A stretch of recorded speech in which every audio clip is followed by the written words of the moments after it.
All right, good morning, everybody. Welcome to the UFC Fight Night 219 official weigh-ins. Been a while since we got to do one of these. Traveling, doing other things. Yeah, sometimes it's wild. You got to cover the UFC. It's weird sometimes. Got life's busy. Got these other things going on. But we're here now. Scott McCray in the house, as always. That's what's up. Appreciate you, my man. Happy to bring a little live content. Yeah, interesting discussion there early on about what this means for Erin Blanchfield. Like, this is a massive opportunity for Erin Blanchfield, but it is a huge challenge. By the way, hearing that we will have the main event right off the top, so expect to see both headliners weigh in right here when we start. See, Brendan Fitzgerald is already here, so we'll get this thing going right away. But, yeah, this is a massive opportunity.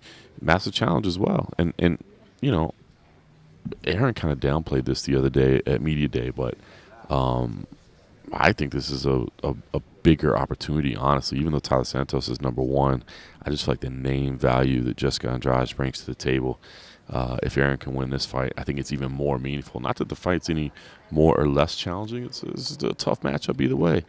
But I just think beating Jessica Andrade comes with a lot more kind of caveat to it than a lot more weight to it than beating Tyler Santos would do it.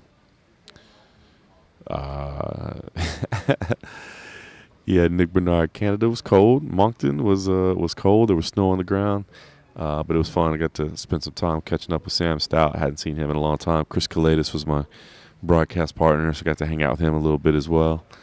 We had a good time. We had a good time. I'll be back there next month, Moncton, Canada again. For Fight League Atlantic. CFFC gets back to business March 31st and April 1st. We got back-to-back shows. So after a little bit of a hiatus on the commentary, we got a whole bunch going in March. I'm excited. I check my shotgun mic loud enough. I'm not happy on my stream. One, my voice is probably deeper right now because it's still pre-9 o'clock here in Las Vegas, and I'm still waking up from last night. All right, looks like everybody's getting into place. So we'll get this thing started, and then when we get some breaks, we'll chat a little bit. But looks like we're ready to go. Oh, sorry, Brendan Fitzgerald has called me off. He said, "Don't rush." He's like, "We got the atomic time clock here. We start specifically at 9 a.m. Not 1 second prior."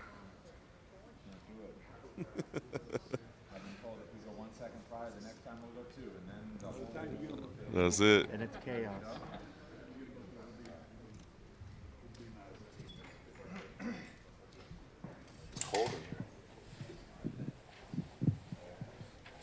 Morning, everybody. Weigh-ins are set to go. Flyweight main event tomorrow night on ESPN Plus. We begin with the main event. First to the scale this morning is Erin Blanchfield.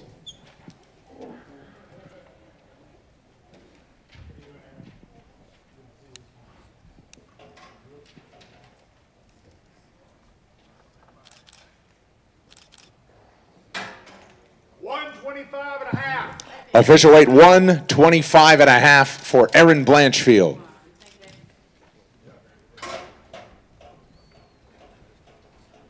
Next to the scale, the other half of our main event, Jessica Andrade.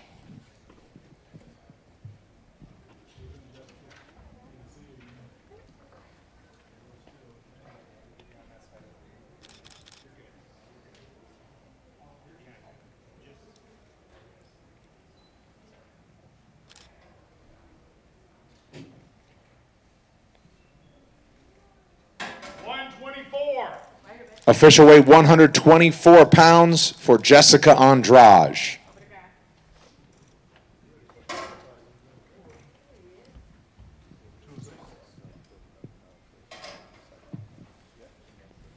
Next to the scale, Zach Paunga.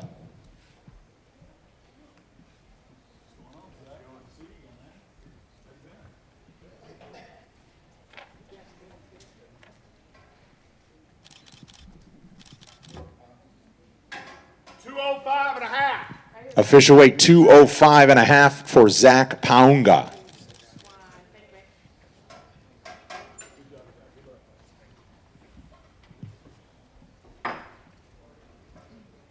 Next to the scale, Evan Elder.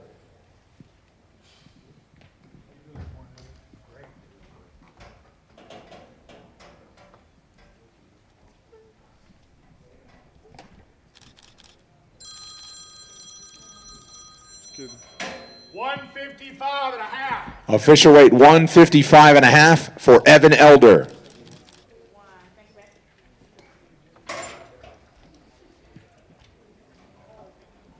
Next to the scale, AJ Fletcher.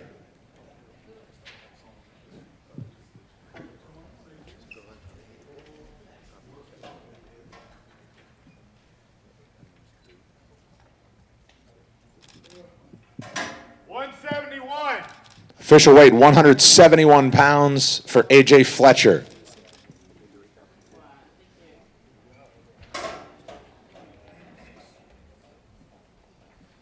Next to the scale, Nazim Sadikov.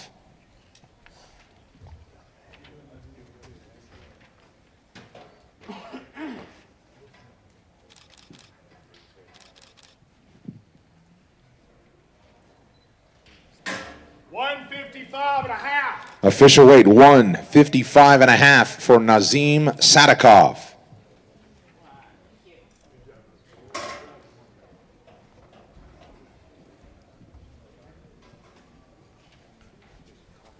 Next to the scale, Temba Gorimbo.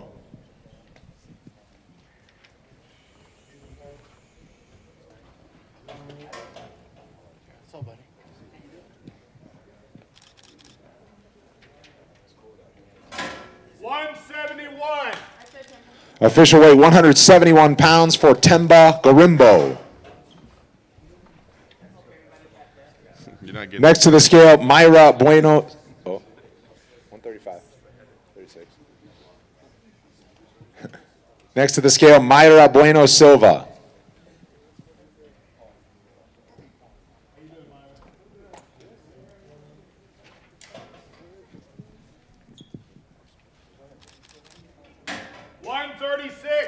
Official weight 136 pounds for Myra Bueno Silva.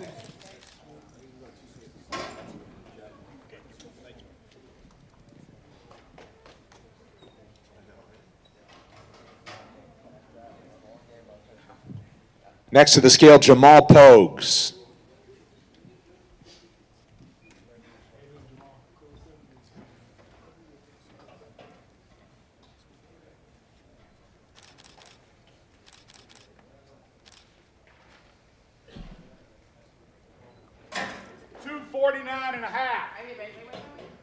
Official weight 249.5 for Jamal Pogues.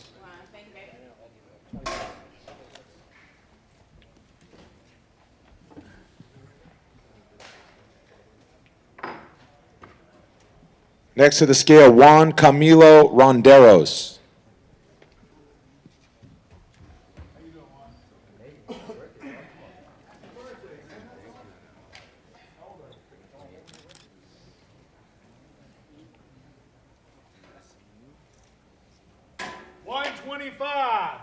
Official weight 125 pounds on his birthday for Juan Camilo Ronderos.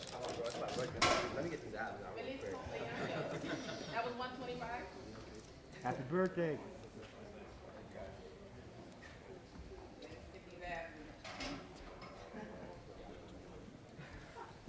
Next to the scale, William Knight.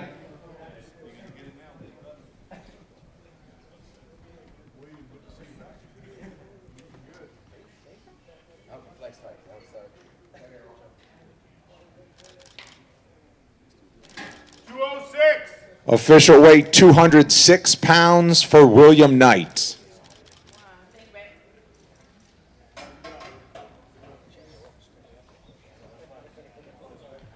Next to the scale, Jordan Wright.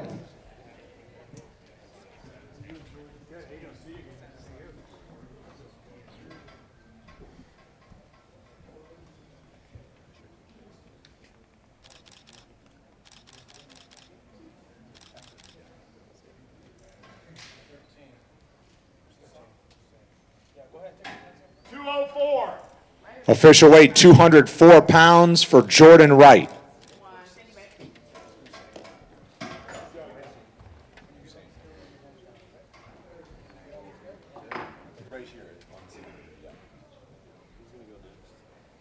Next to the scale, Hussein Askabov.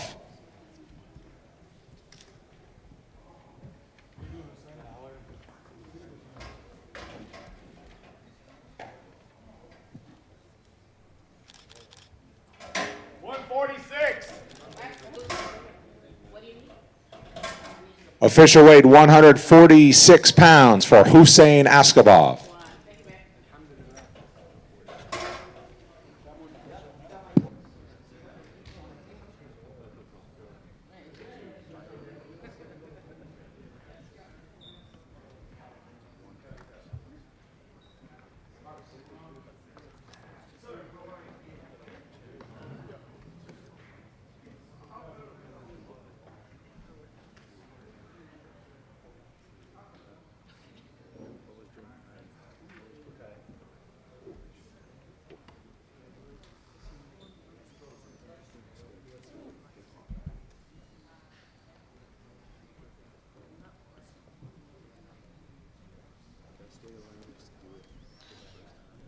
All right, looks like we got our first break.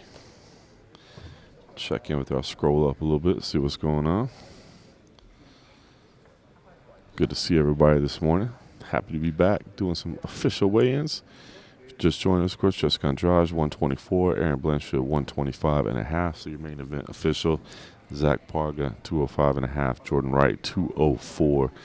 So co-main event official as well. Still waiting on 1, 2, 3, 4, 5, 6, 7, 8, 9 out of the 22. So I guess we got 13 to start. How's everybody doing this morning? That was my phone, if you heard the phone ringing, by the way. I don't know why. I don't know why I had the volume on. That was my fault. Can we get an interview with Amir Albazi? Ooh, I like Amir Albazi. The Prince is fun to talk to. I had one set up with him after his last win. I can't remember. Something happened. But yeah, we'll get in touch with Amir Albazi again. I like him. JN, appreciate you. Let's see. What else we got? Nick Bernard. Yeah, hopefully do the people at Fight League Atlantic are fun, man. So I'm scheduled to do all their events this year. The only issue is based on the CFFC schedule. So obviously CFFC is my primary home. So if they're overlapping, then I'll take CFFC. But otherwise, I'll be there. Juan Walker, what's going on? I think Amanda Lemos will get the next title shot at strawweight.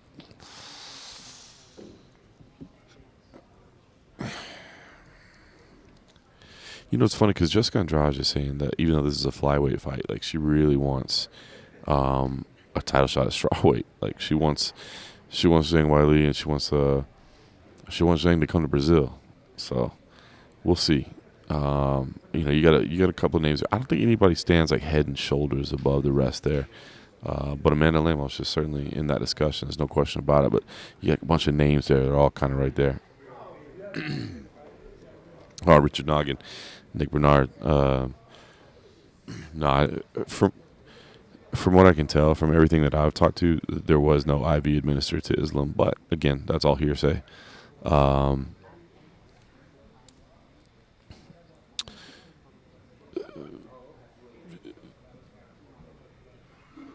It's interesting because I hate to talk too much about it because I have seen, like I have had discussions with people behind the scenes, but it's all off record.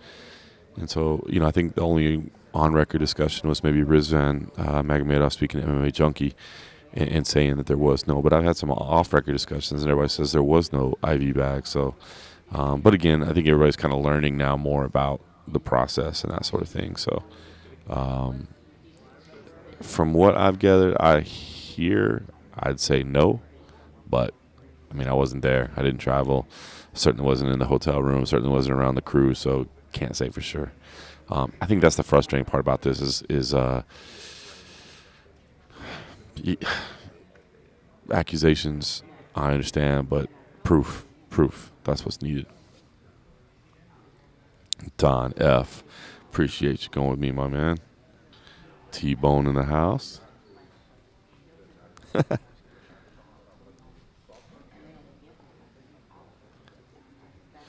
Yeah, Zach. There's a couple spots in here that look good. It's certainly not, stacked top to bottom, but that's the reality of what happens now, right? I mean, the pay-per-views are loaded up, and we got 3 pay-per-views in like a 6 or 7 week span. So those are going to be loaded up, and that means these fight nights are going to be a little bit more spread thin. But there's some interesting stories. That, if you check out the MMA Roadshow this week, we were talking about some really good stories at the media day, man. I wasn't really expecting too much out of the media day, and honestly, some really good stories and kind of human interest type stuff that makes it fun. So not necessarily massively impactful. I mean, obviously, the main event will certainly impact the rankings, and then you do have one women's fight on the prelims that has ranked fighters as well, but not a lot of impact. But I think some potentially good fights. And with that, we'll get back to business. Next to the scale, Lena Landsberg.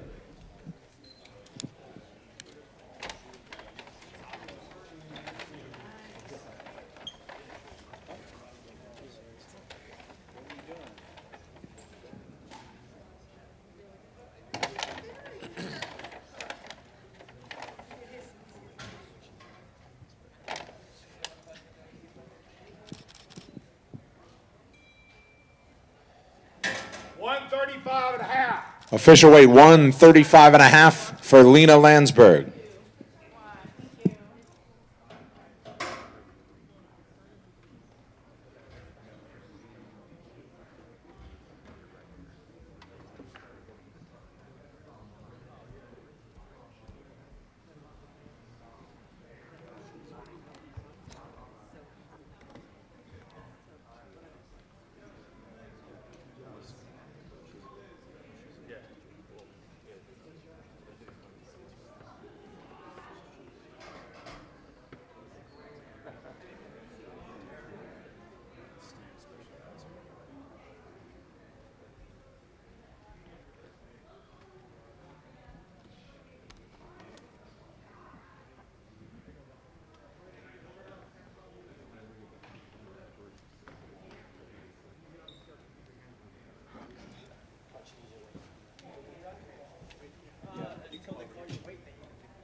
Next to the scale, Marcin Prachnio.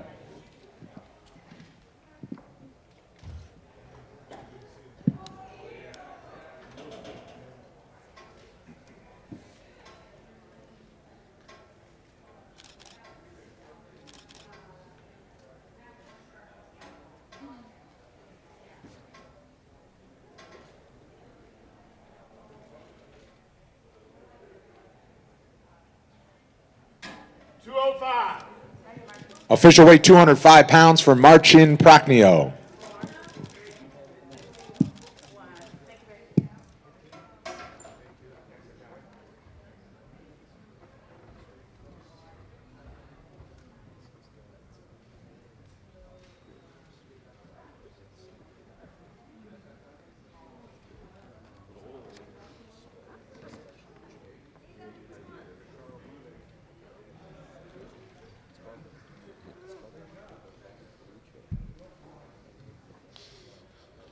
All right, it's on break again. John Castillo following Tiger today. No, I didn't even know Tiger was playing, so I got to be honest with you. I was kind of out of the loop. But good to hear. Good to hear. Zach, tough cast looks good. There's some names on there. I like it. I guess we'll have to see how it all plays out, but the names are kind of leaked out there. I dig it. I always like, not that you don't like the fresh prospects or whatever, but I kind of like it when it's some familiar names and some people that kind of you need a second shot. What's interesting about the guys that have been there before is that it might and this is just me thinking, that it might make for less interesting television, right? Because like they're there for business. Like they're not there to be like, I'm going to be a TV star. Or I'm going to create drama in the house so people remember me. Like they're there to be like, hey, which isn't a bad thing for me. I don't really tune in for the drama as much as I'm tuning in for the fights, but I'm just thinking like whole picture, what it'll look like, that sort of thing. And I feel like, when it's people that are there only for business, it's good, but maybe it makes for less interesting television. But maybe that's a good thing too, because I don't think that we necessarily need people exposed to MMA. Just be like, look at these crazy weirdos getting drunk and talking trash in the house. Like I kind of think it's cool when it's like, hey, let's look at how they handle themselves and how they prepare and how they deal things. So I'm excited. We'll see.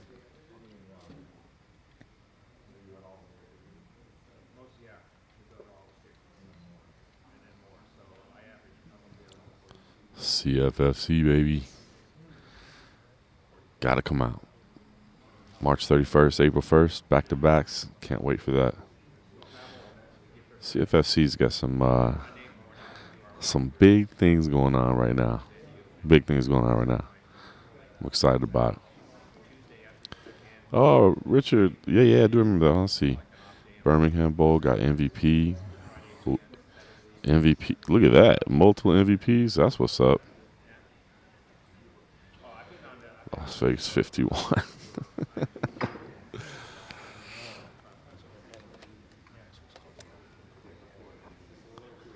All right.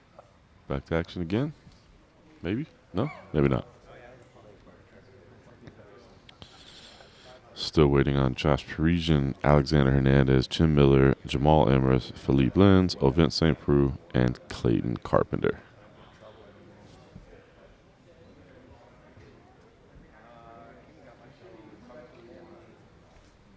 Oh, Juan. You talking trash about Randy Brown?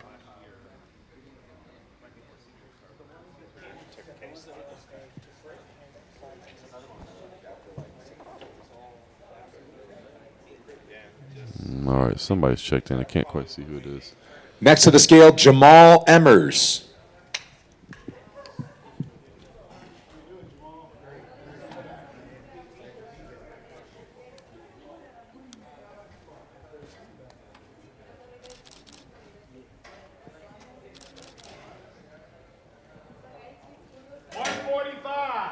Official weight 145 pounds for Jamal Emers.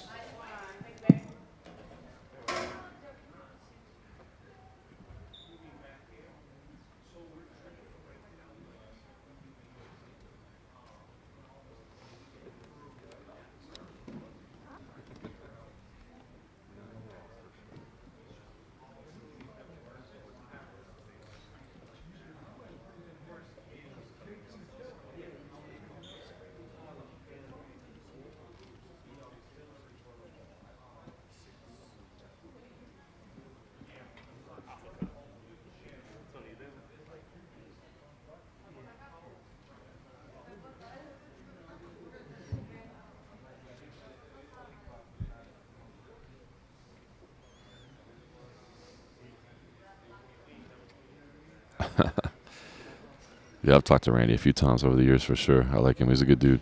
Tough time out last time, man. He was looking good, right? But Jack Della Maddalena looks like he's the real deal for sure. A tough result, man. One touch, and that's this game, right? You can look good, and then one touch can change everything.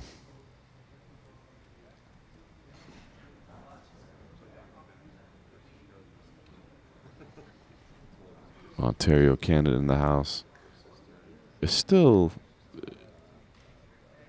I'm trying to remember. We were talking about this. Because MMA is still not regulated in Ontario. Is that right? Because I remember I was talking to Sam. Because obviously they have their gym, and they brought some guys out to Unified, but they had a good time. They really appreciate everything. Those guys at Fight League, sorry, Unified. The Fight League Atlantic, man, those guys are good, man. The way they treat everybody, they're passionate about it. So they brought some guys out to Fight League Atlantic. I think they're gonna come back again for sure.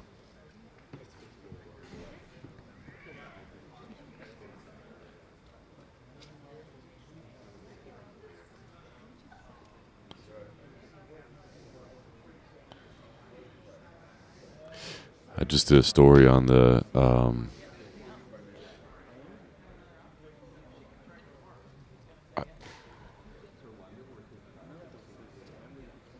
sorry, I was seeing if it was published yet on Sports Illustrated. Hang on. I didn't check in this morning. Yeah, so it is published. So I did a story on Unified Fight League. So there's Unified MMA in Canada, and then there's Unified Fight League that is doing the tournaments and the Grand Prix. And I just did a story with them today on Sports Illustrated, si.com/MMA. They're the ones offering healthcare and stock options, and they're doing Grand Prix. And I talked to their founder yesterday, and dude's heart seems in the right place, man, for sure. Like, he's been successful in some other business ventures outside of MMA, and I guess kind of, is a fan of the sport and became friendly with guys like Rampage and Tito, and was talking to them about some of the stuff that needs to be fixed, including like the need for health insurance, the need for some buy-in or what have you. Financial viability. Frank Mir part of that as well. Heart seems in the right place, but obviously got to get some market share, got to make some money. It's not easy, so it's interesting.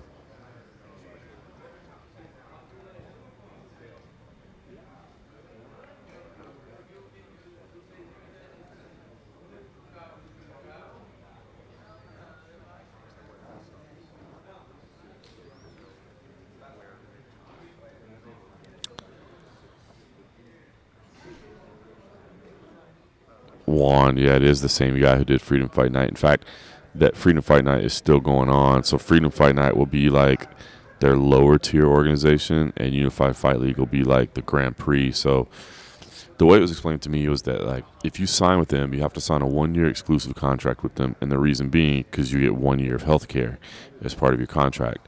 So if they're going to be providing your health care, then you got to be exclusive to them, which obviously is understandable. And then the UFL will be like this Grand Prix. I think they have 8-man Grand Prix in 6 different weight classes. But then if you lose and you're out of it, then you still continue to compete for them. But then you compete on that Freedom Fight Night organization. So it'll be kind of like a 2-tier approach to how they do it.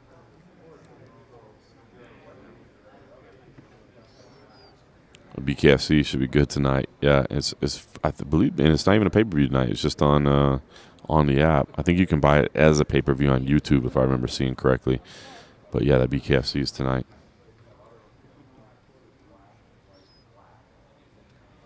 Yeah, WFL I haven't heard anything about in a while. I mean, they came out with big plans and promises, but so do a lot of people. and I don't, I think the heart's in the right place. They love the sport. They want to be a part of the sport. They want to do it for the right reason, but it's tough to get there sometimes.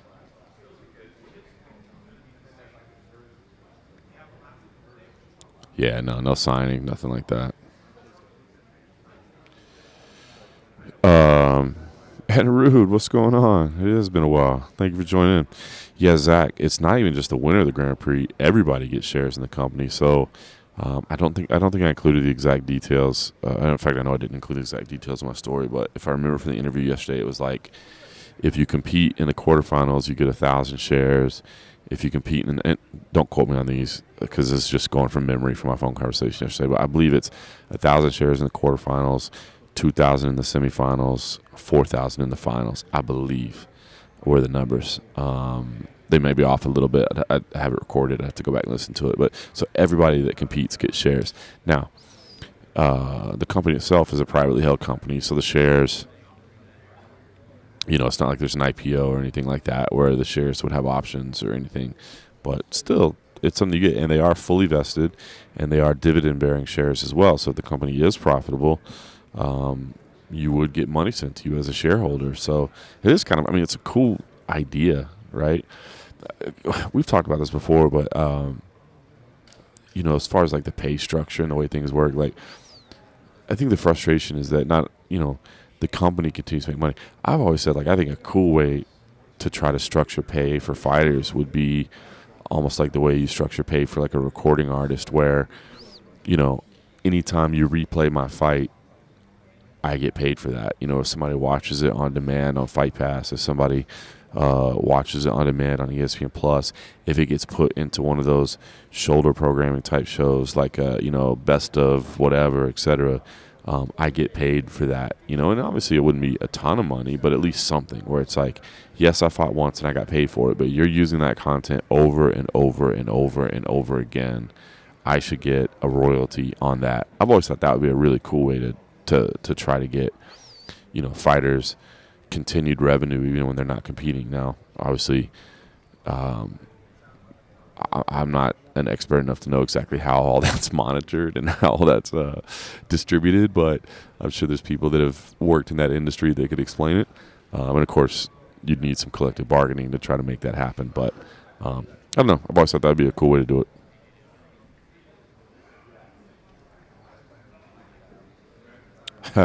Yeah, Andrade, can you explain to me why Andrade should go to win? It's interesting because she said the same thing, like that she's competing at flyweight, but would like to earn a strawweight title shot with a win. It was like we knew what we were talking about. I know, right?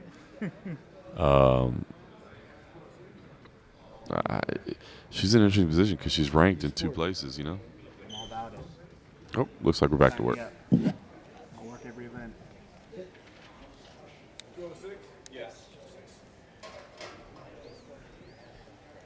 Next to the scale, Felipe leans.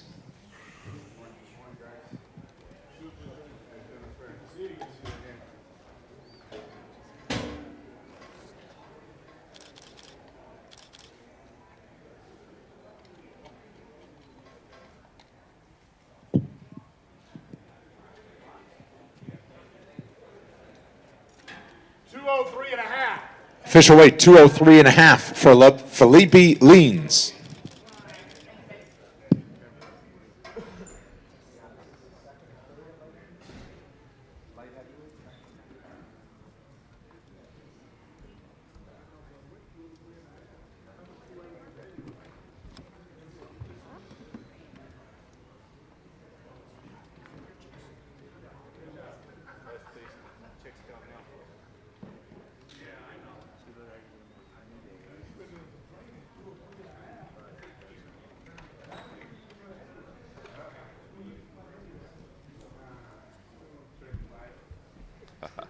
What's going on, Denial? I appreciate that. That smooth morning voice. Still trying to wake up this morning. Andrade's going to sleep. Boy, I'm intrigued by this fight, man. I really am intrigued by this fight. I think, you know, obviously the wrestling game of Blanchfield is incredible, but Andrade's, you know, power to the table and obviously, you know, fought the best of the best. So I'm intrigued by this fight.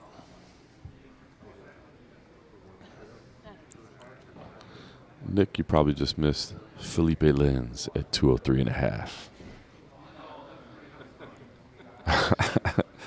They should sell NFTs.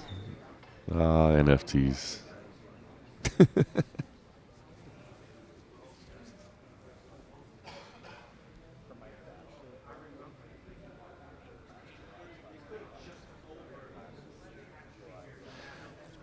I bought some of the first UFC Strike that came out just to say I did. And that was enough for me. And Rude, I like Margaret a lot. I really do. He's a good dude. We've hung out a couple times. We've had a couple frosty beverages together, and we've talked some MMA. We stay in touch. He's a good dude. It's tough with the referees because, like, I enjoy talking to them a lot. I enjoy picking their brain, but on record, it's kind of tough because, number one, sometimes they're kind of limited in what they can talk about by the athletic commissions. And so everything has to be very, like, kind of generality. So, like, you might think, oh, it'd be really interesting to pick his brain and find out, like, what he was thinking, like, right here or why he made this decision. But some of that, all they can do is get themselves in trouble. Back to work. Next to the scale, Ovin St. Preux.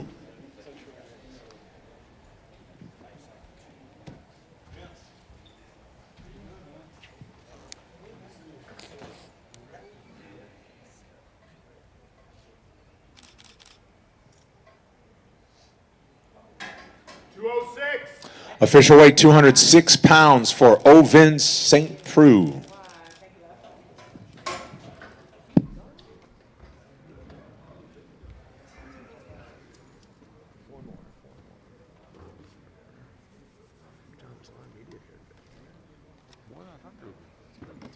it because Connor's in the same zip code?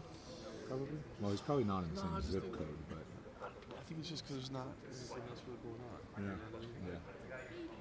The other week was Bellator, Fatal or something. Yeah. It's just some people went down. Exactly. Yeah. It was so close. Yeah. That'd have been, like, that'd have And been this like one, too. Chicago or New York, something like that. Like, there wouldn't have been as many people, but. Well, of course. And then this one, it's like obviously. It's just the way it is, doesn't it? Especially when we saw like, yeah, 3 pay-per-views in like, what, 6 weeks or 7 weeks or something like that. So the fight night card's going to be a little bit diluted, but there's still opportunities. Oh, yeah. Main events are really late. Oh. I wouldn't necessarily accept the tickets. And then who's next week? That's how the Apex works. How you get so frustrated. This is like all I do now. I used to go to like fucking pay-per-views. I remember going to Vancouver and coming to Ronnie and Gaethje. But now, I mean, yeah, exactly. Just anyway. It's convenient. It's convenient as hell, and there's no better time in my life than having a baby last May. 9-month-old right now. Like, I feel like an idiot for complaining about it. And every time I complain about it, every time I complain about it, I'm just like, listen, I know I'm going to look back in 2 years and be like, I'm an idiot. But at the same time, I'm getting a little cabin fever. I get it. It's the weirdest thing about this game. Like, when you're on the road, you want to be home. And when you're home, you want to be on the road. Yeah. It's the weirdest thing. I know. Like, you can't explain it to somebody unless they've lived that. It's like, dude, like, yeah, a year or two from now, like, dude, you get some sign where you have to miss your kid's birthday or you have to miss something. Exactly. Like, what the fuck am I doing? Like, Yeah, why am I not exactly. here? I know. Like right now, it's the perfect balance. Like when I was in Austin, I did 2 trips last year. I did Austin and San Diego. Now, as far as cities go, like there It's we a good go. city, bro. Exactly. I went 2 for 2 on cities. You did good. There's no Wichita in that mix, you know. But I mean, in Austin, I was just like soaking up. I was like, I don't know when I'm going to do this again. Yeah. But then I just did the ESPN desk last week for Perth. Did you hear Perth? No. Yeah. It's too far. So they had they had the ESPN. Usually they do the desk shows at the event, but like Perth was a little too far to go. So we did it at ESPN. But that was my first time doing a pay-per-view like desk assignment. I think I might do that more. So I'm just like, I can do the Apex shows and be convenient with the playback days, but then like go to the gym twice in a few weeks and work that in that capacity. At least I'm in the arena with those energy. The thing is like, when you do too much studio work, like at ESPNU it was like this.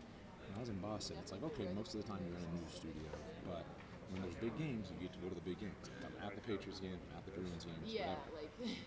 When I was at ESPNU, I was just like a studio host, like halftime and highlight shows.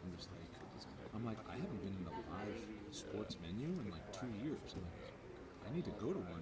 And now for this, it's the same thing. That's basically what I'm trying to do. Is like, I want to do, basically trying to get set where I'm at all domestic pay-per-views. Like, internationally, It's tough to justify the expense because you can cover it. Look at Brett. Like if you have the connections and you know the sport, you're covering it via Twitter and then you're covering it via.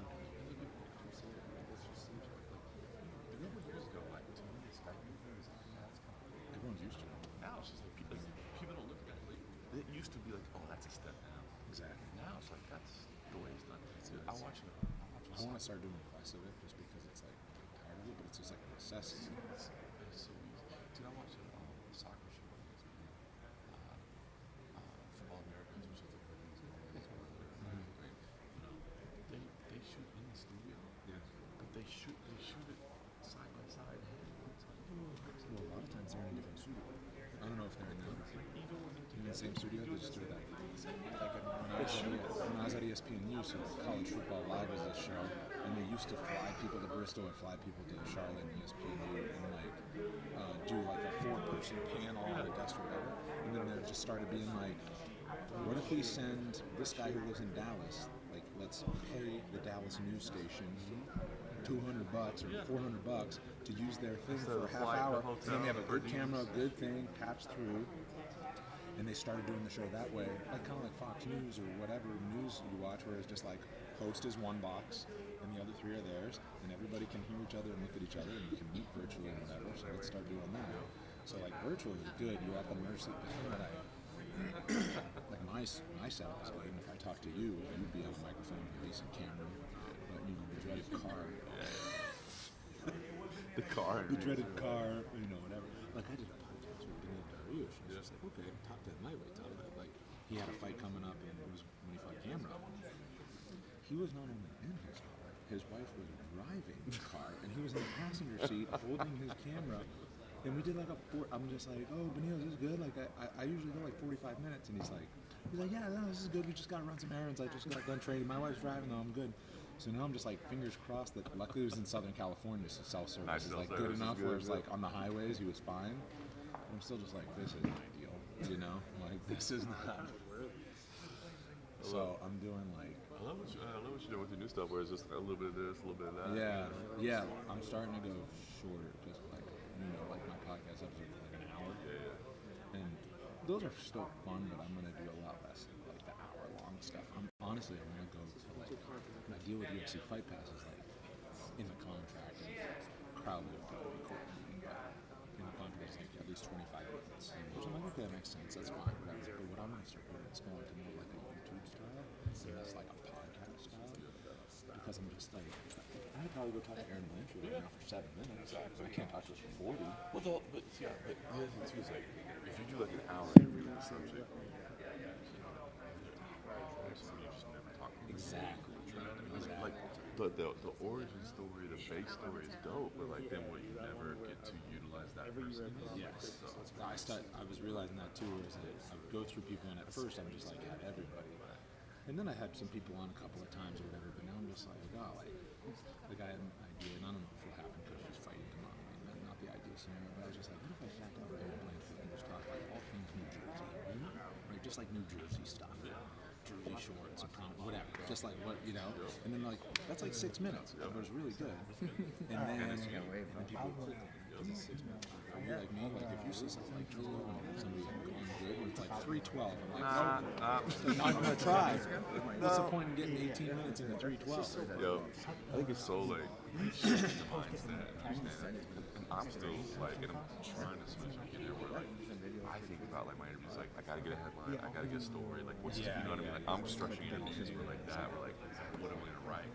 I'm gonna write, so like just talk about like would I sit down and talk to her about New Jersey? Like no, I'm not gonna write about that. Then when you realize like that's me, it's different, it's good, it's good. It's clippable, it's like short.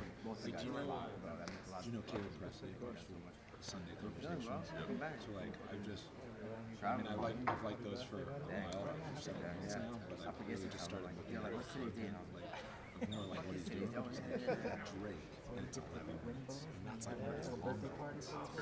Like he'll have Justin Thomas, and it'll be like 4 minutes, but it's like, so what I found myself doing in the last week is like, I'm watching all these because it's like, they'll pop up on my YouTube feed, and I'm like, how do I not have 4 minutes and 12 seconds right now? I got 4 minutes, and it's gonna be funny. Yeah. And so and then it's like funny, and then I'm just like, cool, like that's amazing, So now that's what I'm starting to think of more, because Fight Pass, in my deal, they're going more towards video. Obviously video, it's Fight Pass platform. And they call it Podcast Central. It's like, they want to build their YouTube channel. I'm like, let me start doing some of that content. I need to make money on this. It's hard to monetize like unless you have. Next to the scale, Jim Miller. Sorry about that. I saw him over there. Once the pants go down.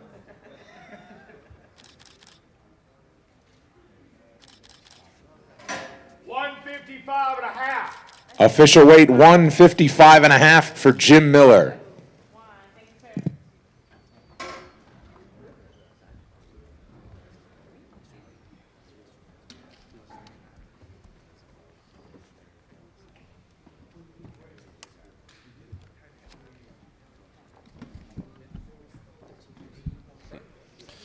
Oh, the legend there, Jim Miller. Sorry, I got to pull aside there. Me and Brendan Fitzgerald just having a little conversation. Hopefully, you guys got to pick up on some of that.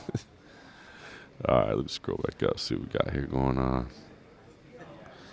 You know, just talking content production.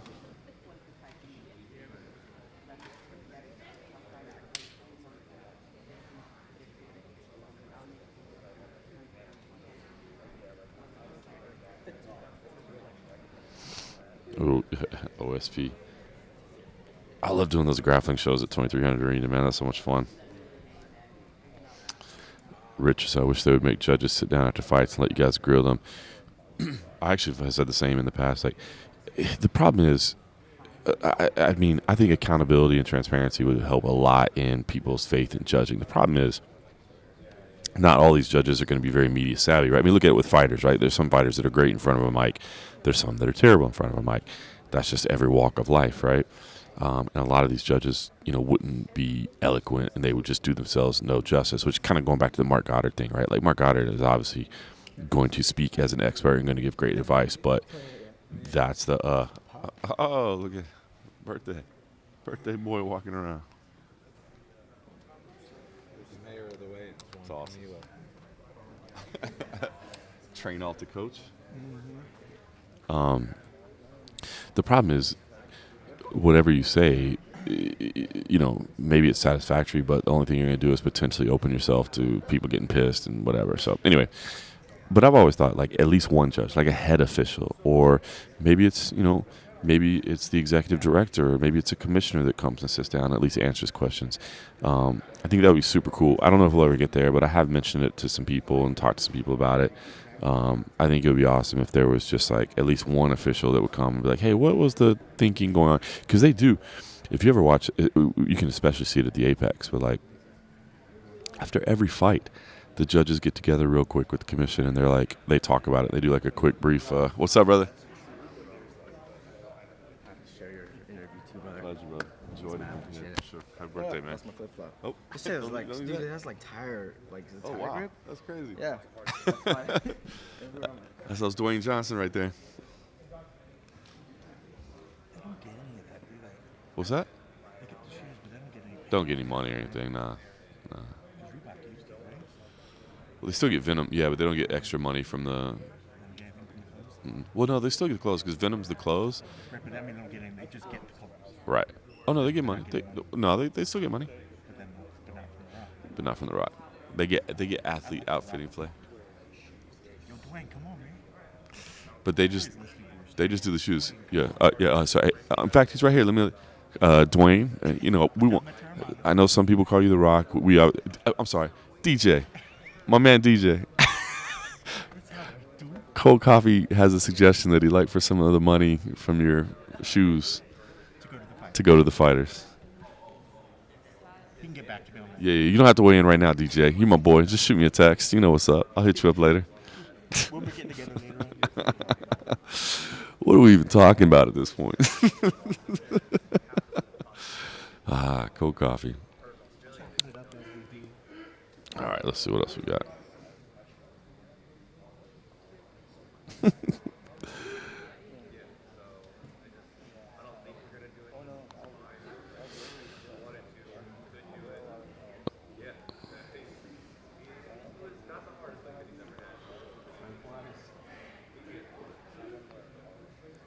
Yeah, talking about the judges in certain places, they have the monitor there, but not in all places. UFC does. They have the little monitor there, so that you can use the monitor. You know, if you're blocked by the referee or blocked by a pole or something like that.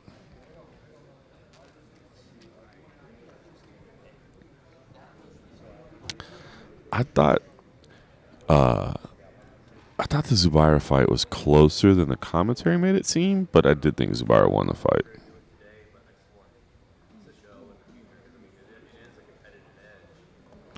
Yeah, there's the discussion about, like, because there's been discussions over the years of, like, not even having judges in the building, but only having them watching a monitor, and how would that affect things or impact things. But then you start, as crazy as it is like now you're talking about the production angle, like what camera is being used and stuff like that. So it's kind of weird.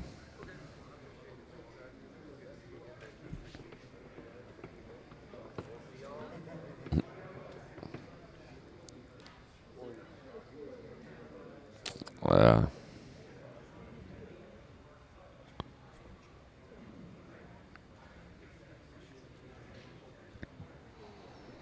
Judging's tough, man. It really like it's not easy. But I would like, kind of like you guys were alluding to, I would just like to hear what the logic was. Like, if somebody could, like, if a judge could tell you, like, well, I scored it this way because I saw this and I valued that. You could disagree with them, but at least you could go, like, okay, all right, well, at least I see that I know that you know what you're watching. I see what you value. You know what I mean? Like, at least there's some understandable accountability, I guess. Like, okay, all right, we have differing opinions, but I see that you know exactly what you're talking about, and this was your observation. At that point, I don't know that you can argue. You can just be like, I disagree, but if you're like, okay, I see what you're saying. But there's none of that now, right? It's just a number on a piece of paper, And I wish there was more to it than that. Especially because it's important, right? I mean, it's not just a discussion point. It's half a paycheck. It's, not that people haven't talked about this before, but it's so true. So it's half a paycheck. Plus, if you won, your contract would have escalated in the next fight. So it costs you money in your next fight. Not to mention just the trajectory of your career, right? Had you won that fight, you would have faced somebody a little bit higher up the rankings. You would have moved up. I mean, it's just real stuff on the line, I don't know. I've always been a big fan of, I would like to see more, like, evaluation of the officials and continued education in the officials. I've had a lot of people say, well, they're just doing this part-time. It's the money's not enough for them. Dude, I think there should be a required amount of training and continued education every year. Like, I don't care who you are. The game is changing. The game is evolving all the time. You should be making sure that you're staying up on the latest trends, on the latest whatever, just that your skills are still competent. So I think there should be mandatory continued education every single year. I don't care who you are. I don't care how long you've been doing it. Continued education every year. And I would love to see an evaluation. I've been telling this story for years. I used to have a buddy that was a soccer official over in Europe, and they would get like score evaluations from a training official, and then they'd be ranked on that. So, like for instance, at the NSAC meeting this past week, when they select officials and they select referees for title fights, why did you select those officials? Well, I selected these officials because they're the highest ranked in our commission right now. Based on our skill set evaluations, they have performed better, so therefore they are the 3 that we are picking for this title fight. I think if you did something like that, that'd be huge.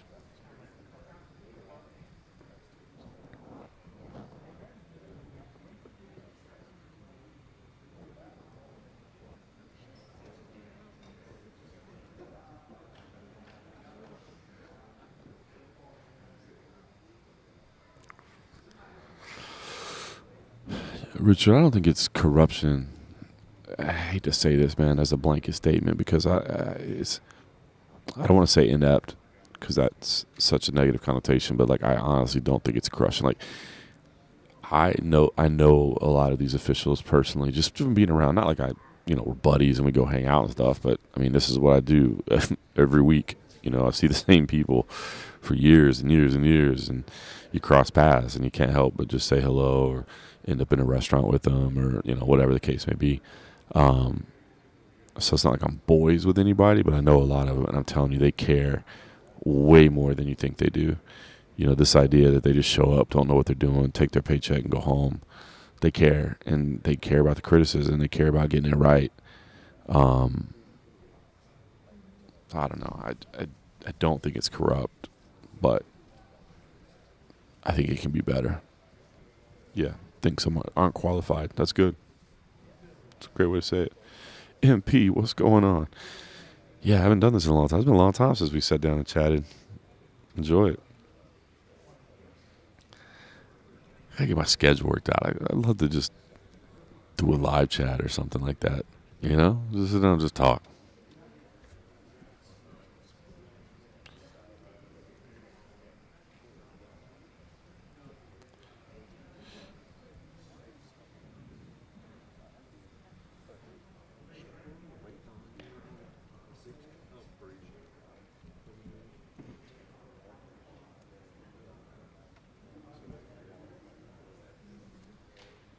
Yeah, there's a few that have some continue. Well, and this goes back to the whole like, I wish there was continued education. Like, why is it the same people years in and years out? Right now, look, you can go be a part of this. I mean, we talked about it for years. One of the few people that ever did it, Erin in Texas. Man, I remember being on Junkie Radio and Tag Radio before that, and talking to people, and people say they want to be involved. Like you can literally get involved. You can go, get your certification, apply to be a part of it, and then you can go actually do it. But not many people actually go that path. But so it's not as if like there's like thousands of applications and they're just turning them down to keep the same people over and over. But that's why I say I wish there was like an evaluation process. So if we're sitting here saying, that's a bad judge, okay. Let's get statistical data, let's get evidence, and let's make sure that the highest people are getting the highest assignments.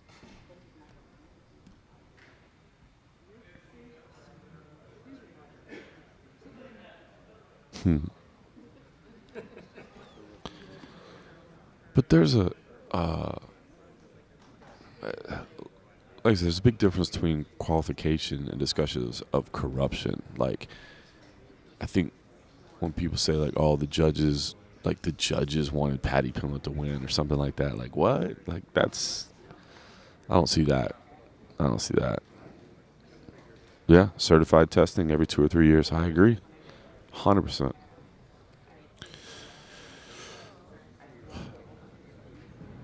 Well, okay, so Zach, then you get into this deal like,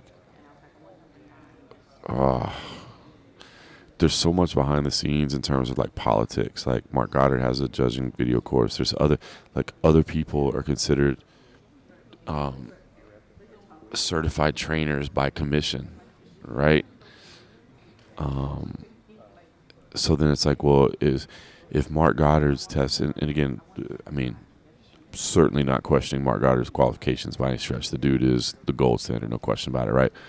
But there may be a state commission like California or something that says, well, why are we using Mark Goddard's course when he's not certified here? We have ex-referee certified Herb Dean, I guess. What would probably in California probably Herb Dean. Herb Dean is in fact it is. Herb Dean is the training official there. So California would be like, well, you need to watch the Herb Dean course because he's our guy. So then it starts getting into that stuff. It gets complicated.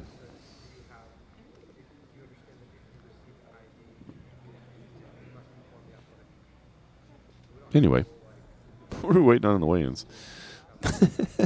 Still waiting on Josh Parisian, Alexander Hernandez, and Clayton Carpenter. You wouldn't think Alexander Hernandez would be an issue, right? Going back up a weight class.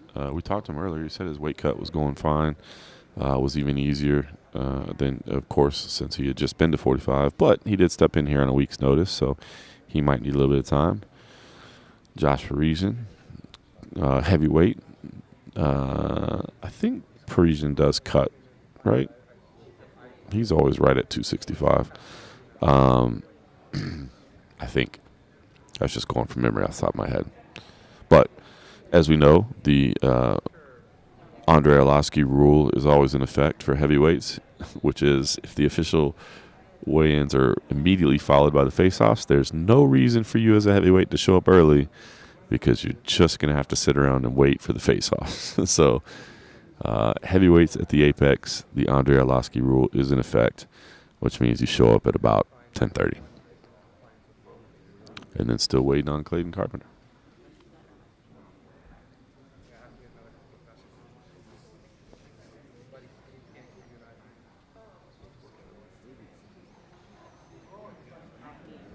Yeah, see, there you go. Yeah, Big John has a referee, of course. McDonald. Who's McDonald, the referee? That's going to make me mad.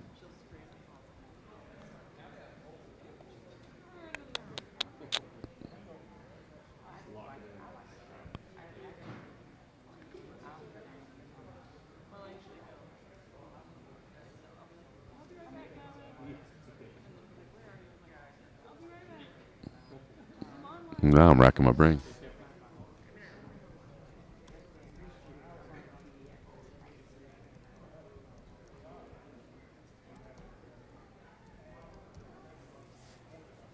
Oh, Kevin McDonald. I haven't seen Kevin McDonald in a while.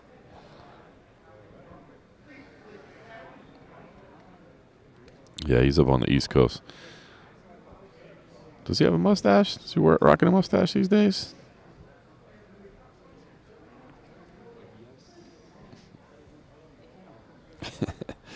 I think I interviewed him in an airport one time for an and a half episode.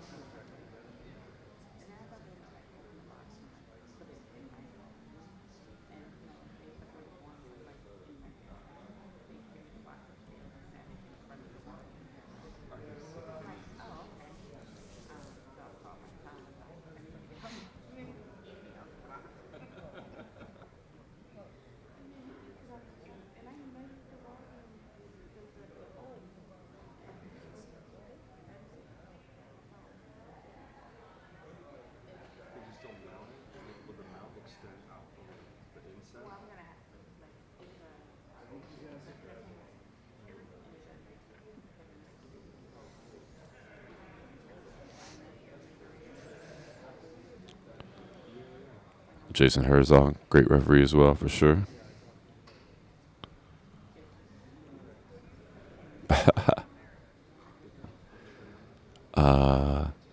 Didn't but Big John actually, like, I can respect it. You know, there was a card, and I know you guys don't remember it. What fight was it recently? His son, he disagreed with his son's score. I thought that was cool to, you know, obviously maybe not cool for them. Might have been a little bit difficult, but I thought it was cool for John to just be honest and say he disagreed with his son's card, man. I thought that was spot on. Richard asking about slap fight. I watch it. I'm not gonna lie, I watch it. I was at the live one, the test event. Watching it live, it's pretty crazy. I don't have any belief that it's going to be a massive sport by any stretch of the imagination, but I'm also belief that if two consenting adults want to take part in something, you let them do it, especially when they're like medically tested and all that stuff. But that's just kind of my feel on stuff.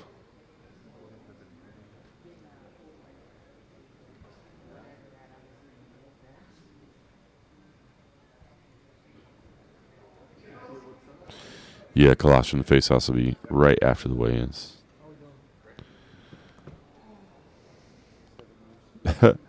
Ron, oh, it was the Patty Gordon fight. Interesting. Yeah, I remember hearing that. It was that fight. Hey, but I don't know about saving face, but I mean, look. I mean, I do have a kid. He's only 10, so I don't have any problem saying I disagree with things that he says right now. But I don't know. At least I can respect that you're not trying to make excuses for somebody and be like, well, you know. So I can respect it.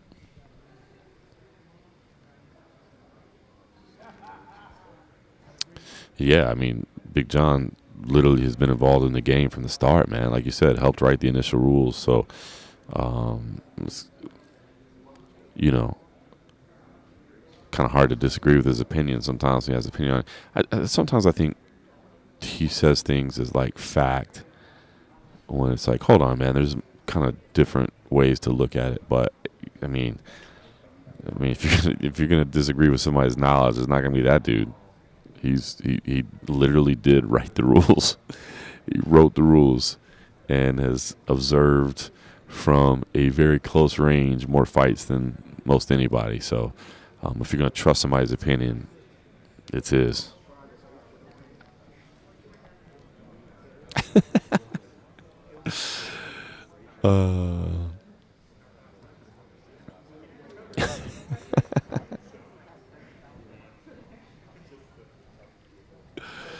Yeah, Zach.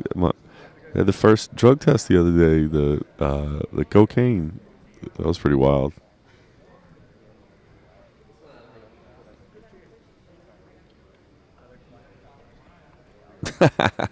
The lesser cool punk.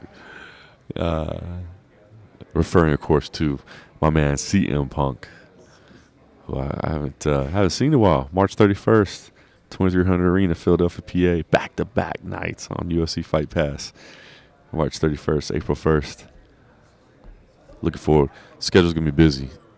We took some time off from CFFC. We hadn't done anything since December 30th, so it's been almost 2 months without. But that just means that the schedule's gonna be packed afterwards. Let's see what we got.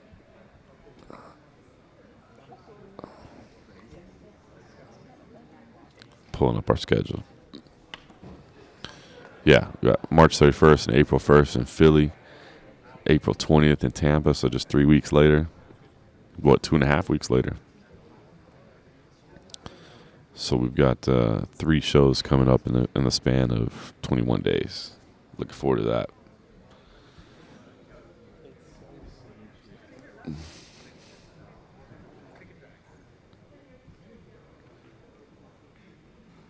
Five title fights.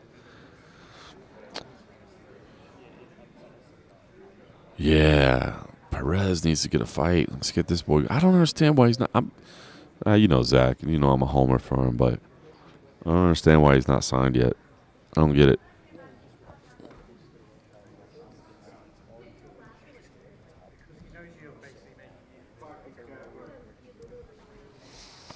Yeah, for anybody that hasn't seen Jose Perez, obviously we're some CFFC homers over here, but man, check out his body of work on UFC Fight Pass, especially the body of work, sir. The body of work. Cold Coffee over here just randomly checking in the conversation, trying to talk shit. But yeah, dude, I don't understand why he's not signed. Past 2 fights have been great, man. Fights with Paul Capaldo, fights with Frank Wells. Standing at 7-1 at the moment. I don't get why he hasn't been signed yet, but you got it. There's no way in hell I'd do Slap League, dude. That's great. No. The fight that got me into MMA.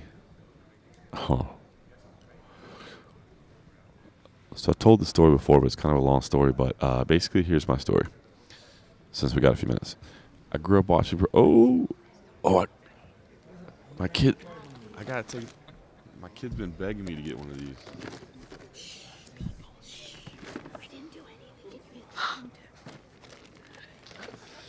I'm gonna be a hero to my son now. They're handing out illegally Prime. My son has been bothering me about trying to find Prime. Obviously, the drink from which one of the Pauls? Logan Paul, right? It's Logan Paul and KSI. So they signed to be the official hydration drink of the UFC or whatever. My son, like a week or 2 ago, came home and was like, "Hey, have you had Prime?" And I'm like, "No, did you see that they were in the with the UFC now?" And he was like, "What? What are you talking about?" So I don't know what kind of marketing they're doing, but kids at school, they're like, everybody's looking for Prime. Everybody's trying to get Prime. So, yeah, just saying. I don't know what kind of marketing they got going on, but my kid's been bugging me for it, so I'm gonna bring in this bottle. All right, MMA, my MMA fandom. I grew up as a kid watching professional wrestling until I was about 8 or 9. This was like the Hulk Hogan, Randy Macho Man, Andrade Giant, Saturday Night's Main Event era at that time, right? That was about 8 or 9. I figured out that it was scripted. And once I figured out it was scripted, I was like, well, I don't like this stuff anymore because I thought it was real. A few years later, I grew up in Dallas. A few years later, through a chance encounter, a friend of a friend brought us to Guy Mesger's gym opening in Dallas. Guy Mesger was opening a kickboxing gym. This was pre-UFC. and he had a tape of Muay Thai on from Thailand playing on a VHS tape, and I saw that, and I was like, oh, this is what a real fight looks like. You know, they had like the, knees and elbows and the music in the crowd and everything. I was like, oh, dope. And Guy Mesger, cool dude, man. Like, obviously, his first like pro fighter, I guess, I had met. You know, I was like 12, and I was like a super nice guy, super intelligent. So I started following his career. He went and did like Pancreas, and then like you had the VHS tapes at Blockbuster and all that stuff. So I was a very, very early adopter. I think the first UFC pay-per-view I ever bought live was UFC 7, and the first UFC I ever attended live was UFC 16. So I was watching like the early days. But honestly, the thing that I think got me, like, it was Hoist Gracie, dude. Once I saw, like, at that time when I grew up, it was Taekwondo, right? It was Bloodsport, Karate Kid, all that stuff. But it was like these striking arts. And then once I saw that, oh my God, dude, like, if you know grappling and you can choke somebody, that changes the game. It was the first time I saw a triangle choke. I'm like, what? You can choke somebody out with your legs? Like, what? So yeah, that's what got. So it wasn't really any like particular. I mean, I guess if you were gonna say one fighter or one fight, it'd be Royce Gracie. You know what I mean? Like, that changed the game for me. Where I was like, oh, there's a whole nother side of this, and yeah, been watching ever since.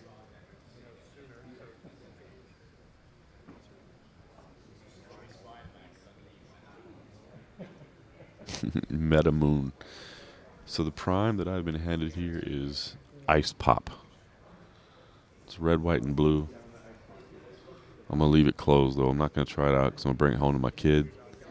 I'd like to give you guys an online review right now, but I'd rather be a hero to my son. He'll be super happy when I bring this home to him.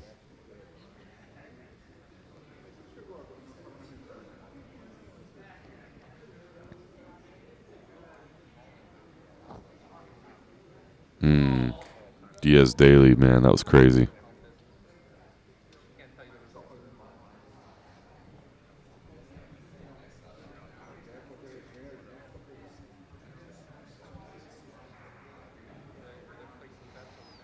I had a blast. I had a blast last year. I will say, I was saying, grew up watching professional wrestling and then didn't.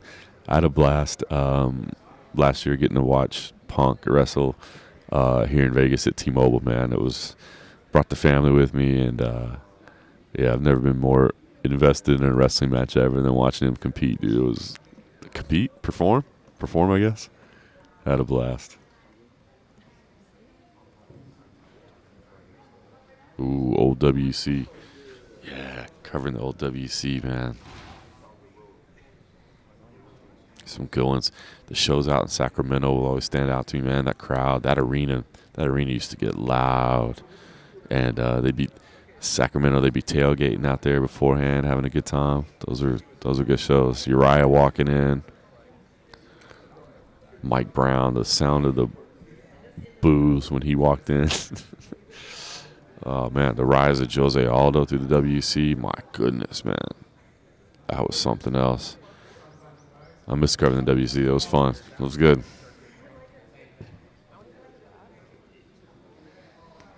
Yeah, Ken Shamrock, Frank Jens Pulver, Uriah, Ron Faber. Oh, dude. Good to see you, Miles. Thanks for putting up with my jabber. All right, looks like we're getting back to business. Yeah, dude. Oh, Aldo just chopping that leg. Oh, my gosh. Oh, dude, how cool was that? Jen's in the Hall of Fame. So cool just to see Jen's in the Hall of Fame. But the fact that they had that live stream going, since he streams on Twitch, and they were able to kind of turn to that live reaction, like, that was so cool. I thought that made it such a unique moment, man. I really enjoyed that the other day in the pay-per-view.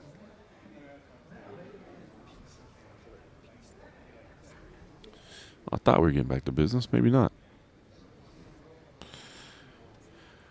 Still waiting on Josh Parisian, Alexander Hernandez, and Clayton Carpenter.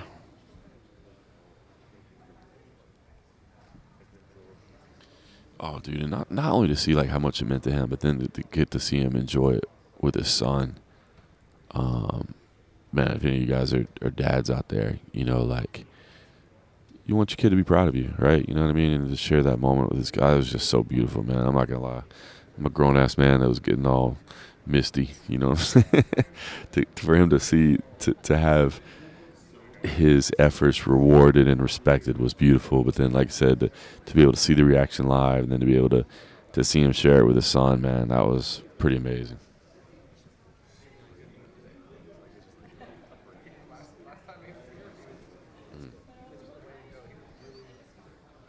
So true, man.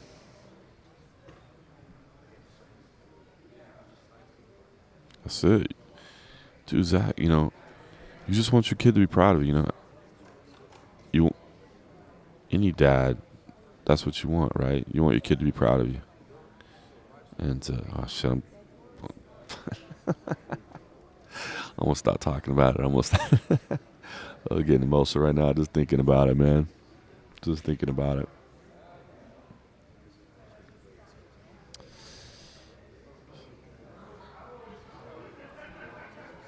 Andrade Glover talking about his grandfather. I don't think I remember that.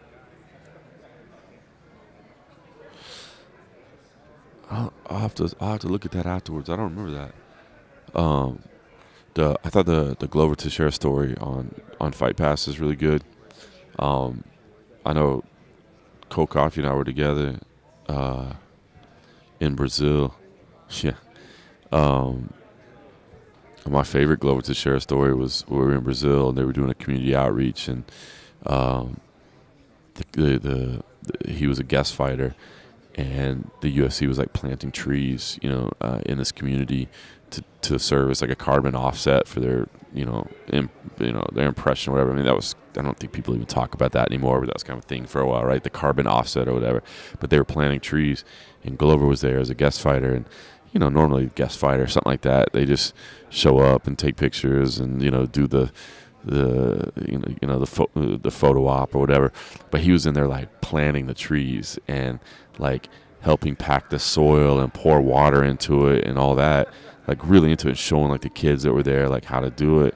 And we were talking to him, we're like, why are you doing this? He's like, man, I used to do landscaping. He's like, you know, this is how I made my living. Like, I know what I'm doing. I know about landscaping. So I want to teach these people how you pack the soil right, how you water it right, how you make sure this tree, you know, is planted properly. And I thought that was so cool, man. You know, like, you could have just been like, all right, let me take my picture and let me take my money and go home. Like, no, this dude's down on his hands and knees showing these kids and explaining to them, like, how to properly do it. And I don't know. It was so cool, man.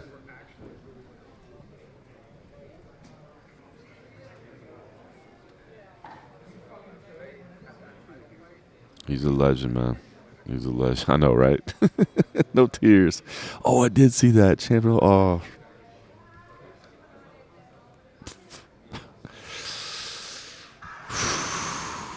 Damn. I do remember that video now. Now you got me. What are we doing here, guys? We're supposed to be talking about cage fights. We're supposed to be macho dudes. We're alphas. We're up in here tearing up about dads and grandads. Yeah, let's get some people on the scale. Let's get some people on the scale. Can you need me to interrupt your stream again? Yeah, we're getting emotional. Can we see some dudes in their underwear, please? That might make it work. Yeah. Stop all this emotional talk. Let's get some guys out here in their underwear, please. Like the basic. Next to the scale, Clayton Carpenter.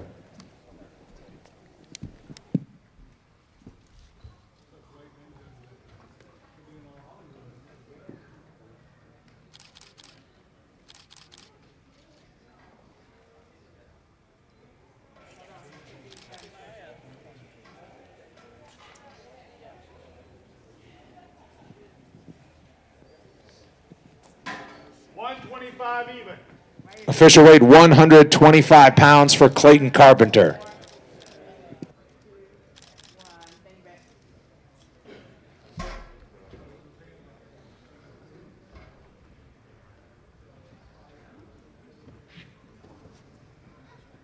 Yeah, subtract points for the sunglasses. Mm-hmm.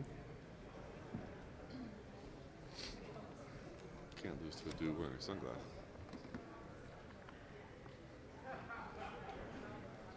Look what Matt Kelly did to his driver. Matt Kelly. It was the craziest thing. It fucking just exploded. Like when he hit it, it just made me. No. Well, what I think is like, I mean, look at the glue. I mean, it's probably just cheap glue. I remember one time, you know, he does this little thing. It's like we were at Lexington and we ended up throwing. All right, looks like we'll keep going. That could have jarred it just a little bit. You got another driver on it, you know.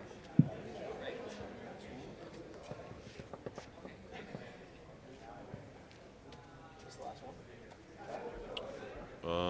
No, Hernandez. Oh, yeah.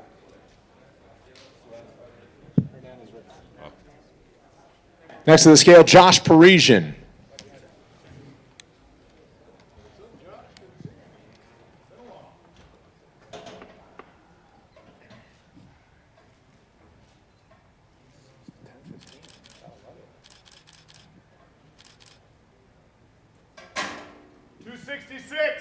Official weight 266 pounds for Josh Parisian.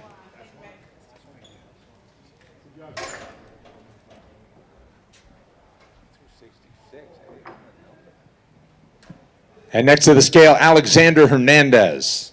Yeah, baby.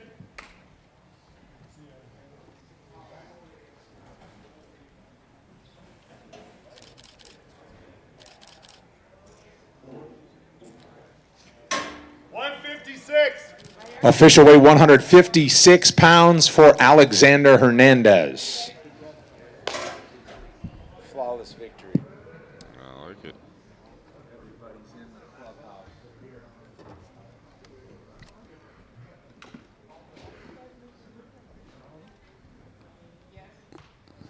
All right, so that concludes the official weigh-ins. We have no weight misses at all.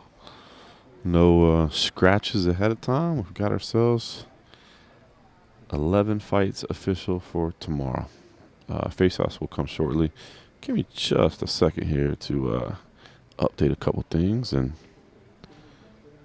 then we'll see if we can have some MMA conversation without getting all misty.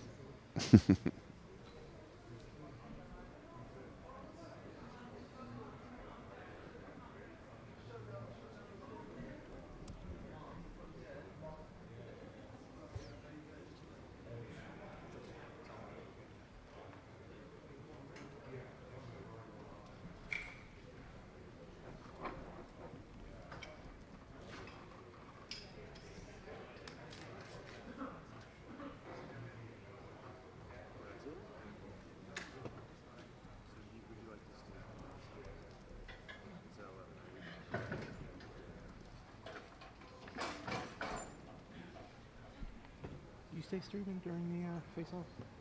I do.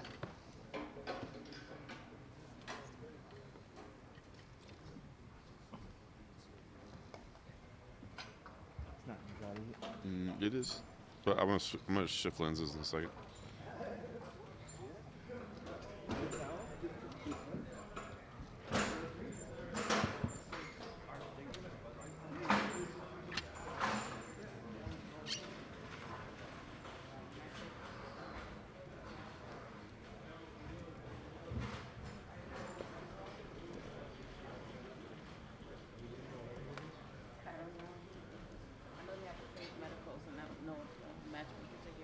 Fair enough. So those would be 5 minutes.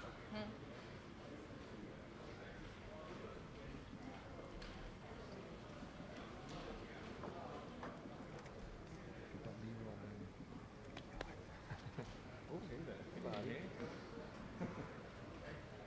You think you're going to push out anymore? I usually just stay where I'm at.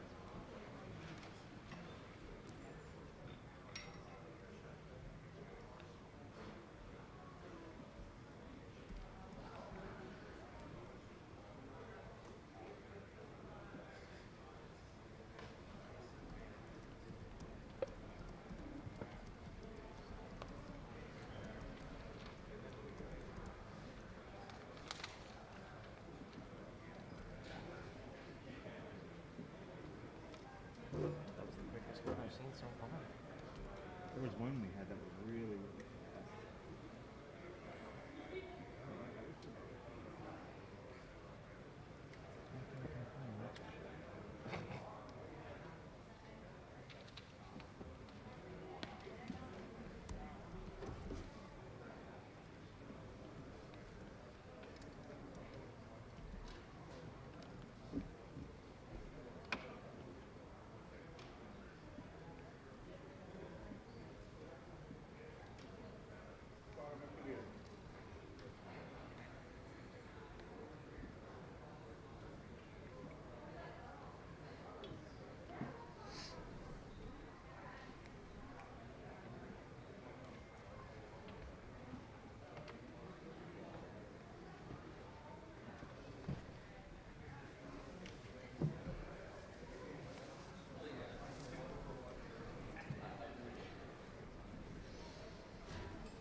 All right, gonna switch out lenses here, so stream will stay up until we have the face-offs. Don't know if we'll be able to do that before 11 o'clock local or not. Sometimes they can, sometimes they don't. We'll see. But anyway, briefly gonna switch out lenses here. Picture will drop, stream will stay up, audio will stay up.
All right, we're back.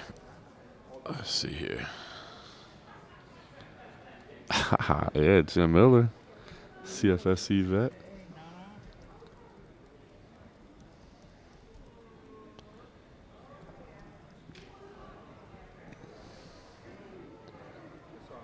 All right, let's see here.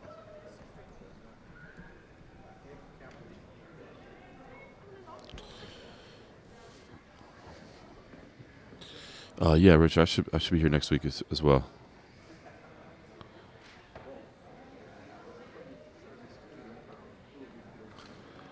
All right, let's see what we got going on here. Face-offs coming up, top of the hour as far as we know. Maybe we can get started a little bit earlier. We'll see, but usually not. Usually right on.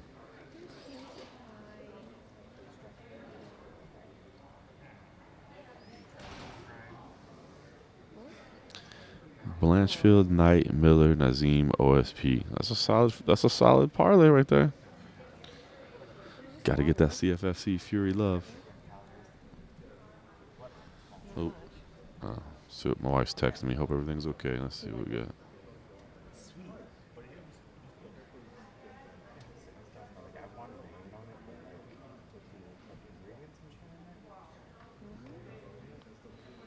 What would you like? Right.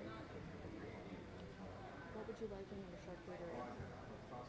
Cheese, salami, crackers, some sort of like almonds or something? Olives? You like olives? Okay. Pickles? Cherry tomatoes? Okay, this is okay. Let's see how many little slots I have. I'm going to do like a. I'm not going to put it on a plate. I'm gonna put it Got in my kid out of school this weekend. 4-day weekend.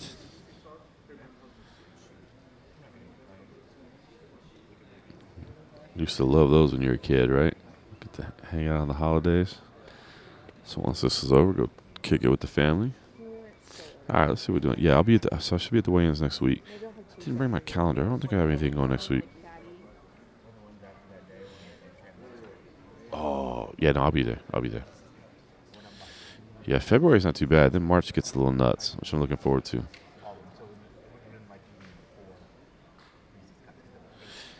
47.38 for the full parlay. Damn. That was huge. Let's check out the odds. Where's the big dog money coming from in there? Let's see.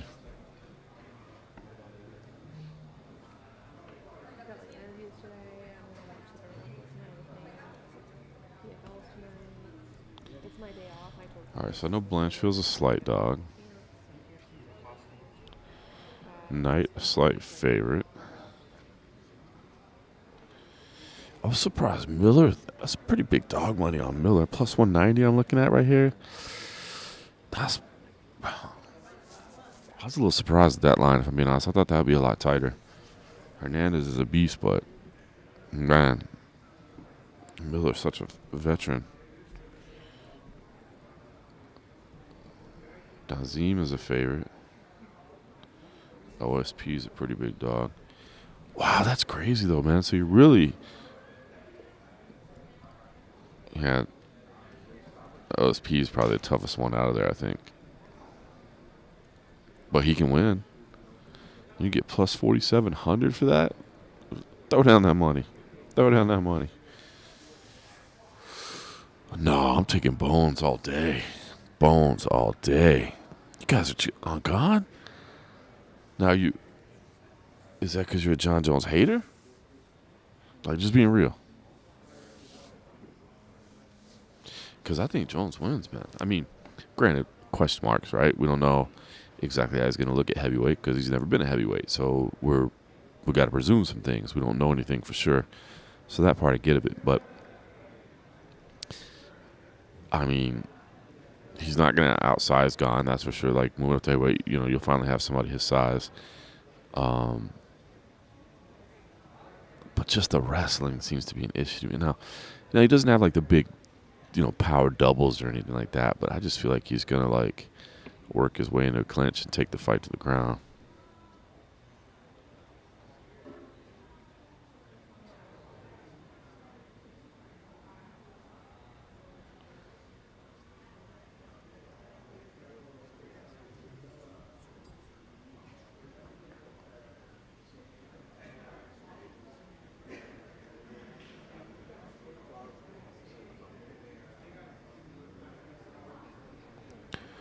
I just think, like, and not that I'm totally discounting Gone and saying he can't win. Of course he can, right? But it's not like he's got that, like, one touch, if he hits you, you're going out kind of power. He doesn't do anything he's a good athlete. John Jones is a good athlete. John has seen everything. He's seen it faster. I just think John's able to out grapple Cyril Gane. Like I don't think it's gonna be fireworks, but I think it's gonna be a tactical victory.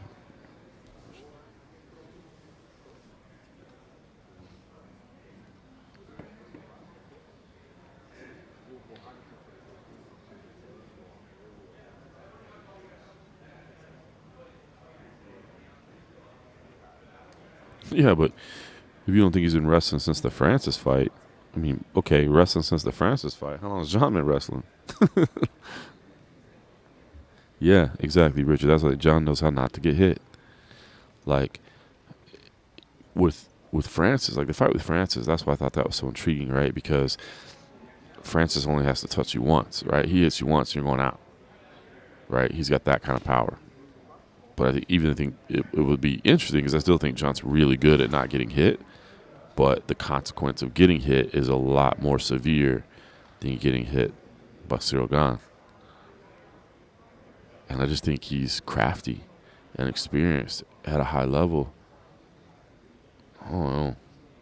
I like John in that fight. Okay, so for everybody that's Serial Gain. Serial Gain. So funny. That was funny. I couldn't decide if I should try to correct him or just let it go. All right, so eye poke. All right, see, there you go, Groshi. Groshi's in the game. Serial Gain. All right, so if everybody's saying Gane, how do you think it ends? Like, how do you see it going? You talking decision? You talking a finish?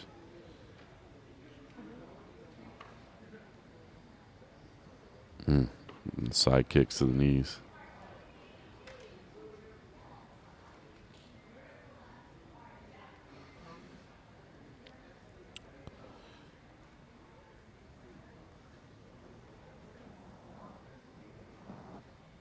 No, definitely didn't forget Reyes and Santos.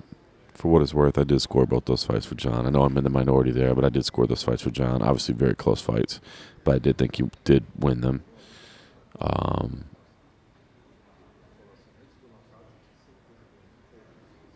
I hate to start talking about, like, I mean, he even admitted, like, we thought, like, he admitted he kind of wasn't really motivated anymore, so didn't think he necessarily took it serious.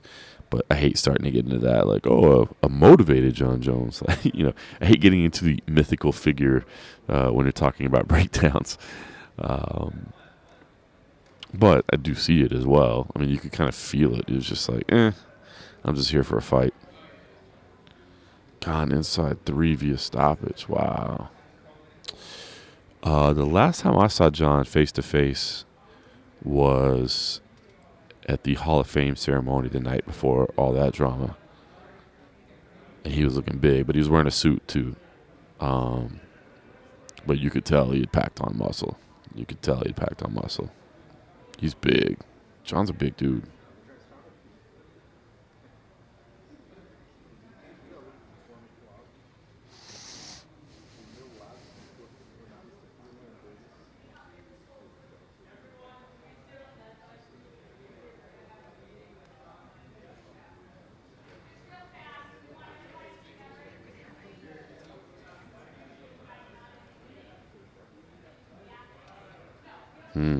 John's past his prime. Cyril's in his prime.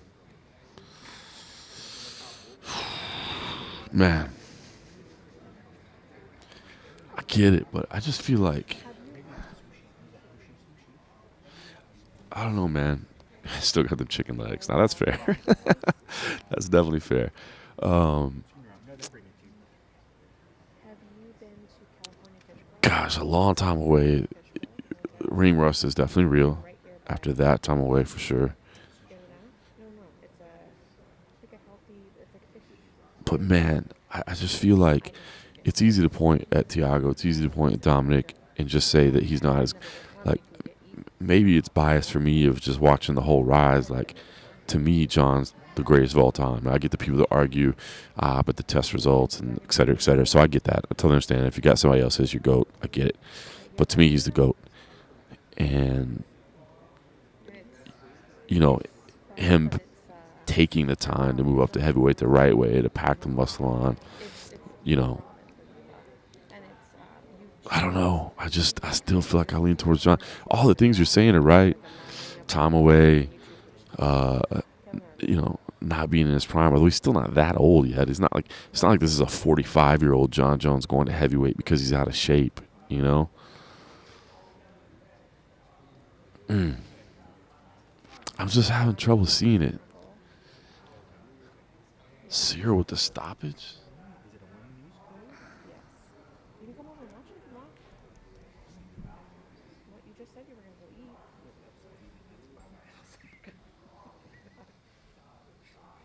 All right, now I'm pulling up Cyril's record so I can remind myself. Fight with Ty, yo. Fight with Derek, Volkov, Volkov.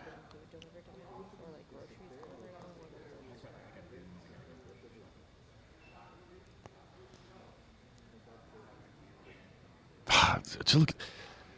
Think about the amount of wrestling we've seen. I mean, I had to get these things in front of me, right? Tai Tuivasa, Francis Ngannou, Derek Lewis, Alexander Volkov, Jairzinho Rosenstrike, Junior Dos Santos, Tanner Boser, Dontel Mays, Rafael Pessoa. I mean, none of those comes even close to the wrestling of John Jones. Like, I don't see John Jones out. Like, if John Jones is going to set up in a kickboxing match, 100% agree with you. He loses his fight. If John Jones' game plan is, I'm going to go in there and I'm going to outstrike Cyril Gane, yeah, he's in trouble. But I don't think that's going to be the game plan by any stretch of the imagination.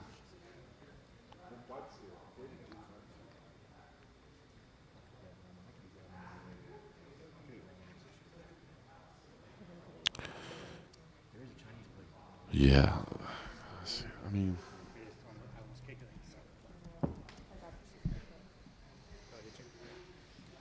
now I'm pulling up John so I can remind myself there. I have to see these things to remind myself. Why Chinese? I'm down too. Boy, that's a whole lot of scrolling on a Wikipedia page. There's a whole lot about John Jones. Yeah, you're right. I mean, Reyes, Santos, Smith. None of those really. None of those really wow you, right? Gustafsson, though. Cormier, OSP didn't look. Jesus. What did we do with the lunch thing? Lunch is probably Yeah, I guess we are going back like 9-10 years, thinking of him like at his actual peak of like crushing people. Yeah, like prime Savage John was like, what, 9-10 years ago? Jeez. I guess I forget about that. Time kind of like it all kind of blends together. So like, I mean,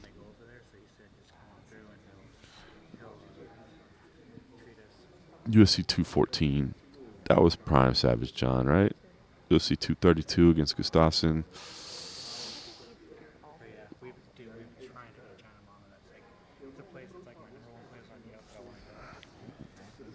I guess the last time you would say that was like a dominant victory was 2018. Did you really? So now we're talking about 4.5 years ago since we've seen Prime. That means it's good. It's very fast. Okay, so then I guess let me take this. Because these are fair points. Find them online. Yeah, but see that's what I point to, Ron Swanson saying, like, if you're telling me you think Cyril wins because John is washed and it's too late, then I agree. But I'm just thinking stylistic matchup. I feel like John wins this matchup. But if you're saying you're picking Cyril, you're saying that John just isn't John anymore?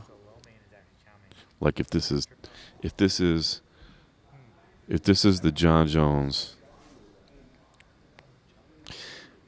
if this is 2015 era John Jones, are you still picking Cyril Gane? Or what you're saying is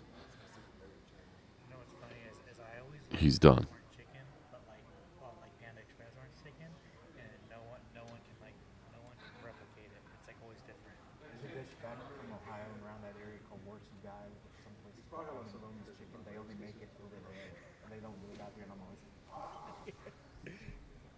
But anytime I know someone knows that, they're like, I'm like, are you from Detroit? Are you from Ohio? And they're like, oh, Detroit. I'm like, you know what it is. Love that shit. You out here talking about Panda Express as Chinese food? Orange chicken. No, we are not. Alex is. I'm talking about some Warsaw Guy. You know? Ask anybody in your stream if they've ever had Warsaw Guy. Warsaw Guy? Warsaw Guy or almond boneless chicken. They'll be from the Midwest if they are. They're either like Ohio. Cold Coffee talking about Warsaw Guy? Yeah, it's a Chinese dish. Say anybody know it? If so, ask them where they're from. Has anybody ever heard of Warsaw Guy, which sounds very suspect to me, if I'm just being honest with you? Or what was the other one? Almond boneless chicken. Almond boneless chicken? ABC. If they've heard of it, That's just some made up. You're just making shit up. or they're from Ohio. Meanwhile, Alex over here talking about Panda Express as his favorite Chinese food. That doesn't even count. Orange chicken, bro. Like,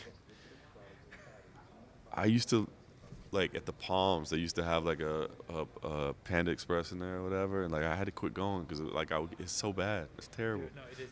The only thing I've ever had there is their orange chicken and their chow mein. I like their egg rolls. It's like when you go to the airport and they have that one Chinese place and they just go through the line. Yeah.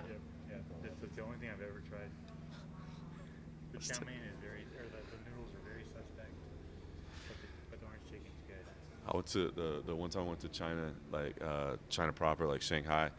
I got to the hotel like 10 p.m. at night, and like I wasn't gonna walk around Shanghai to find some food, so I ordered like some room service. It was like way too expensive. It was just like sweet and sour chicken, and I got it, and I was like, oh, this is what it's supposed to taste like. I'm like, oh, like what have we been doing? Like this ain't even. It's like going to Italy and looking for American Italian food. Right? You're like what? Where's the pizza? All right, hold on, I gotta move some files over real quick. We'll get ready for these wings. I went to Italy looking for. No. Just these dudes were all talking about. It was like all these people having conversation around me. They look at you like. I couldn't concentrate because I heard somebody talking about Panda Express as real Chinese food, and that just bothered me. Oh, are you? Rome is fantastic.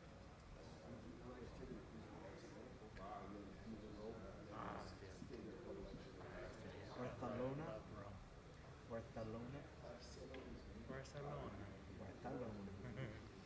Yeah, Rome is cool as fuck.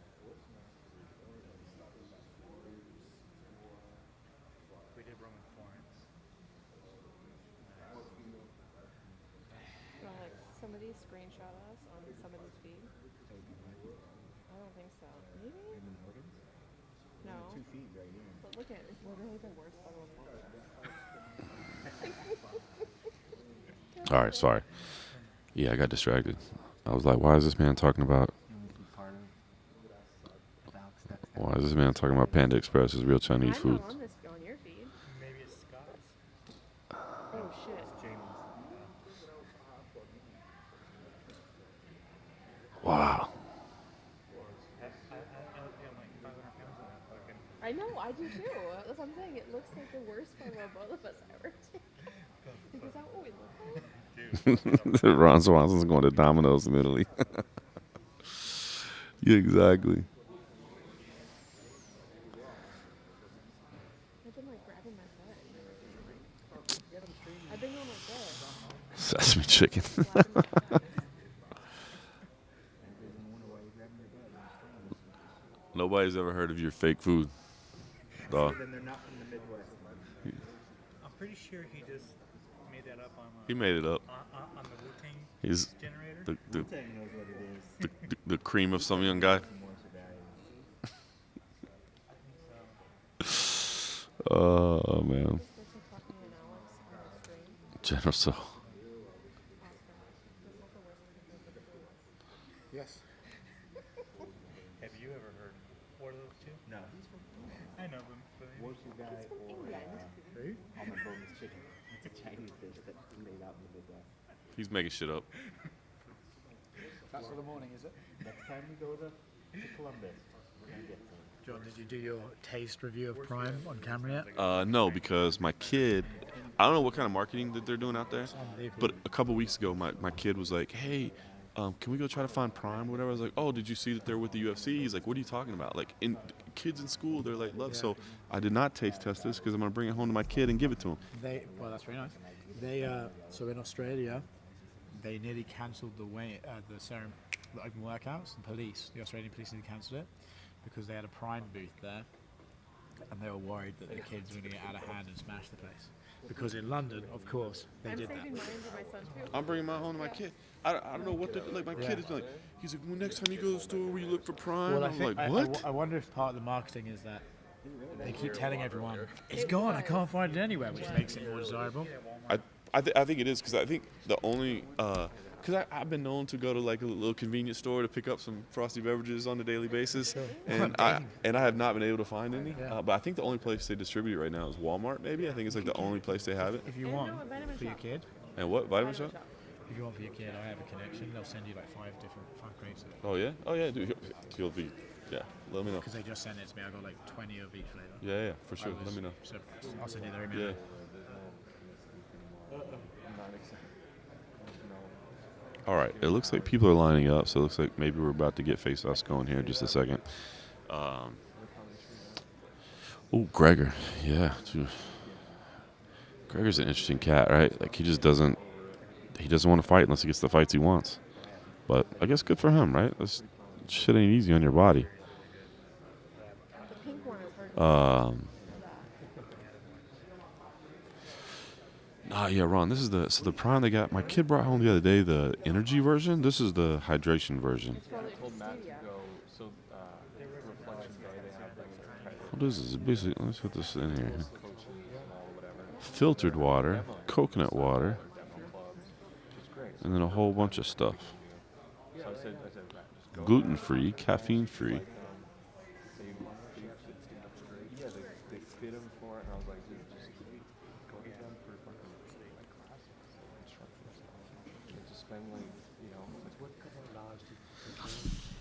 I don't know, man. John, you're gonna look at me okay to say you don't like Panda Express orange chicken? Nah, dog. No. Nah. That shit ain't real. You fucking elitist. That shit ain't real. I would get it because like we'd do like media days at the Palms back in the day, and all I had was like McDonald's and like this crappy pizza place, and they had like Panda Express. So I would like get some Panda Express, and every time I would get it and be like, well, that's better than the other stuff. And I would eat it. I'm like, this stuff sucks. Like, why am I even? This shit's terrible. It's terrible. Maybe drunk food, I guess. Drunk food, I guess. It would not surprise me if they like found out like it was like it's like made of like Windex and old socks or some shit. 100%.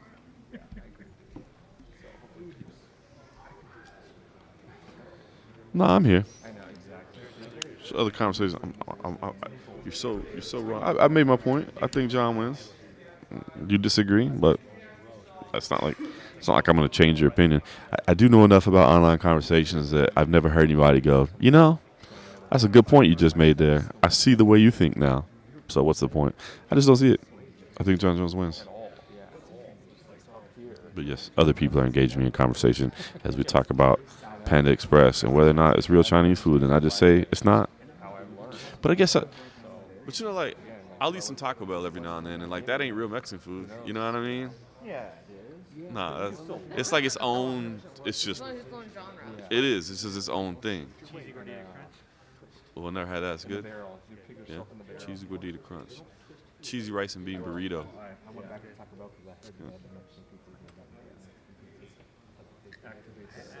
Get to try the Taco Bell breakfast steak. Yeah. Nah.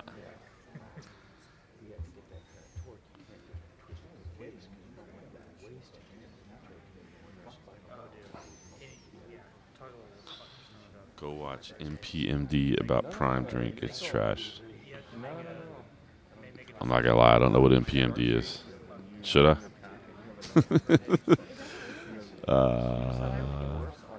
I saw some of it.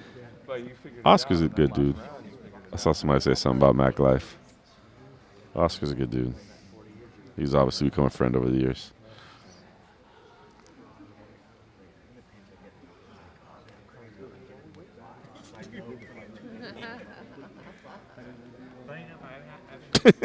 Sorry, Richard. Oh, man. Andrade even dropped the caps lock. Well done. Well done. I feel the game has evolved beyond Jones. Wow. You guys might be right. You guys might be right. I'm just having a hard time seeing it. I just feel like Gon's definitely going to be faster, but he's not going to be able to avoid John's clinch. And once they get, I don't feel like it's going to be the prettiest of fights by any stretch of the imagination. But I just feel like John's going to be able to slow it down, get some takedowns.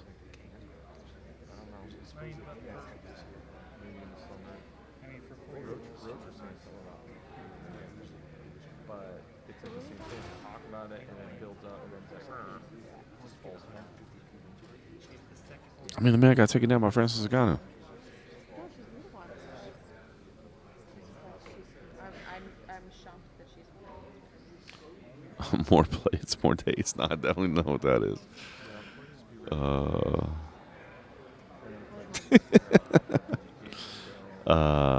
Gon's not faster than Jones? I think Gon's faster than Jones. Especially a heavyweight Jones. What is that?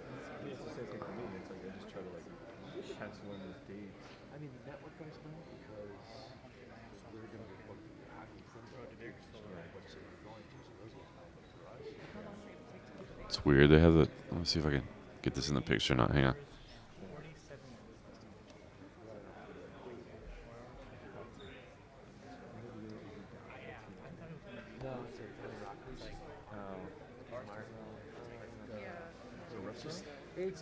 See how the screen above, they have an overhead video where you can see the back. I can't imagine that's supposed to be up there. But you can literally monitor everything that's going on in the back right now.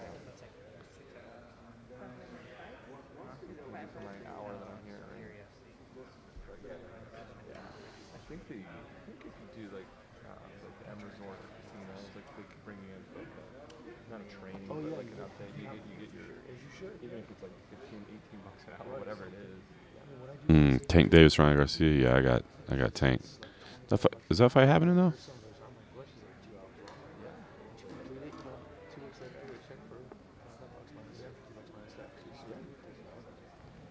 I mean, I wouldn't say I love John. Oh, I see, because it's John Gilboy. Yeah, see? John Gilboy's got it. Nah, see, we don't even...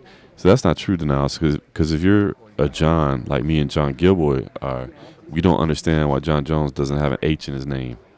We don't get that. So if anything, you think we would be against John Jones because we'd be like, hey, what are you doing? You're spelling your name wrong. You forgot an H.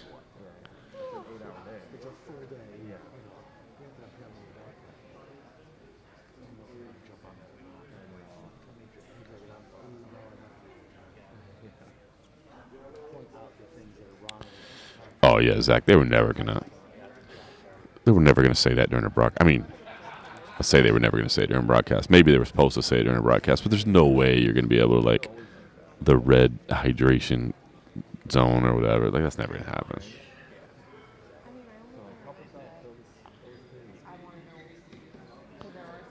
Gotta go Fury, baby. Gotta go Fury.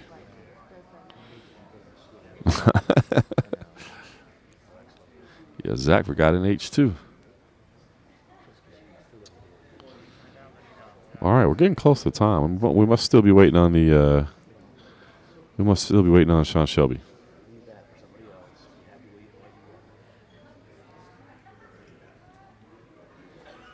All right, I'm gonna fix my camera so it's back in the proper position in case they get started here. Although I guess I can see that they're not ready to go, so maybe I don't have to worry about it.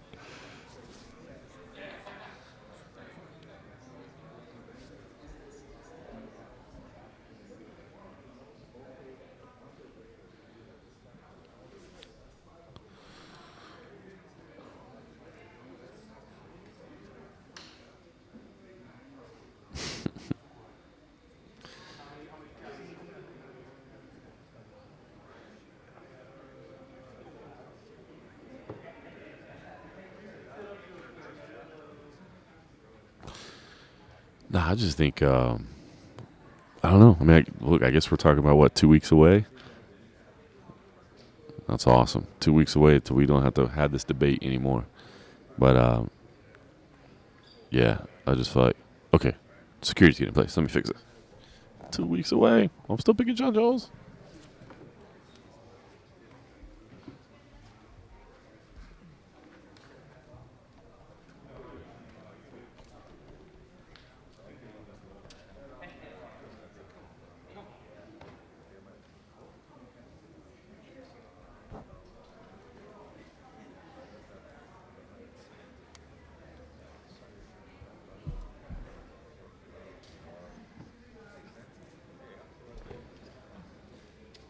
You're not gonna stand there right now.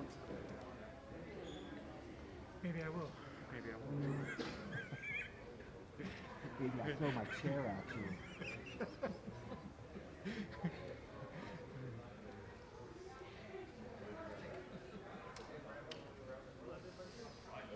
All right, I'm gonna go get into place because people are starting to crowd my spot where I normally go shoot photos. So enjoy the face-offs. Paul versus Fury. Come on now. What are we talking about? What are we talking about? I like Tank. I like Fury. Oh, you gotta stand right. Is that really where you're standing? Stand right here. Oh, okay. No, I just stood there to get. Oh, okay. stream. Oh, okay. Cold Coffee says hello, everybody. All right. Have fun. Enjoy the face-offs. I see here 11 fights. Let's go 25 and a half. 32. Somebody else got to count. 4 Eastern, 1 Pacific, first. Happy New Year, buddy. Good to see you. You good? Good? Yeah.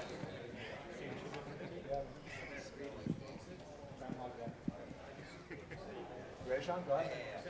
Wait on you, bro. Anytime. You're good. Hey everybody, Sean Shelby ready to stare these fighters down. We got UFC Fight Night tomorrow on ESPN Plus. First fight, 4 Eastern, 1 Pacific. It goes down in the flyweight division. Juan Camilo Ronderos takes on Clayton Carpenter.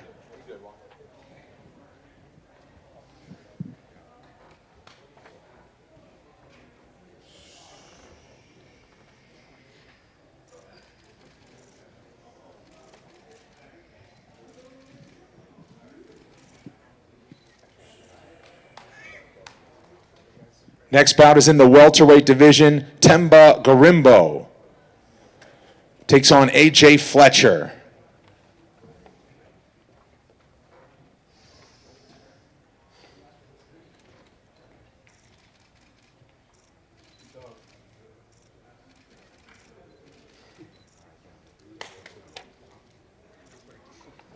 Up next, we're in the light heavyweight division. Felipe Lins battles Ovin St. Preux.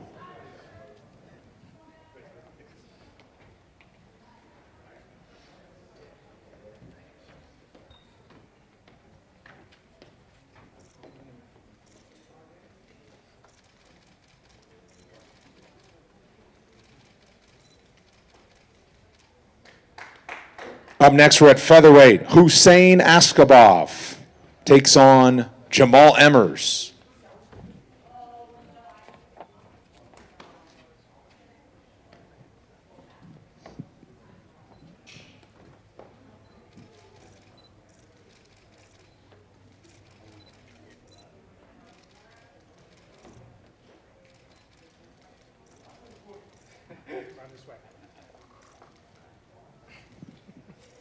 Up next, a women's bantamweight bout. Mayra Bueno Silva takes on Lena Landsberg.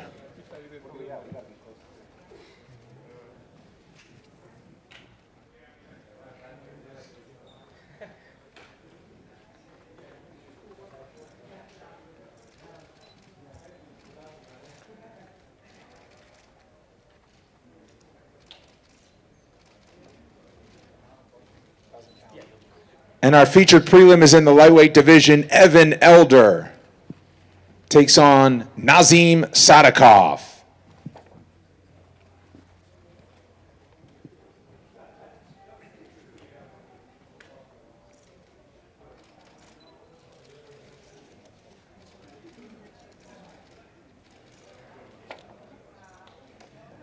Five-fight main card is on ESPN Plus. It's 7 Eastern, 4 Pacific. It begins in the lightweight division. Alexander Hernandez takes on Jim Miller.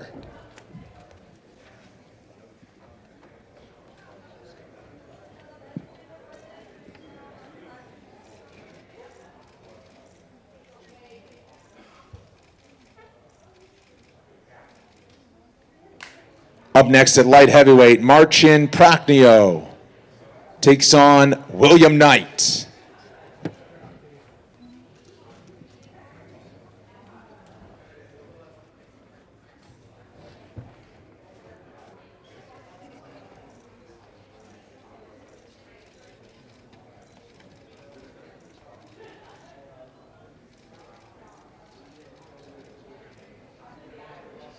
Up next, we're in the heavyweight division. Jamal Pogues takes on Josh Parisian.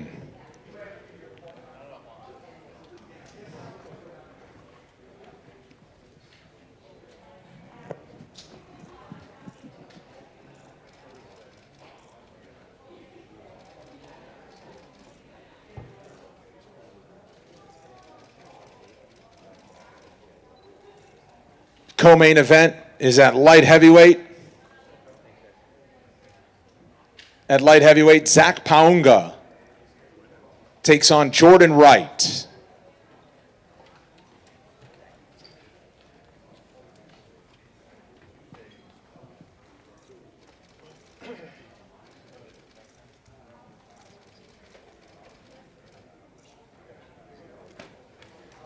Main event is in the women's flyweight division. 5 rounds between 10th ranked Erin Blanchfield and 3rd ranked Jessica Andrade.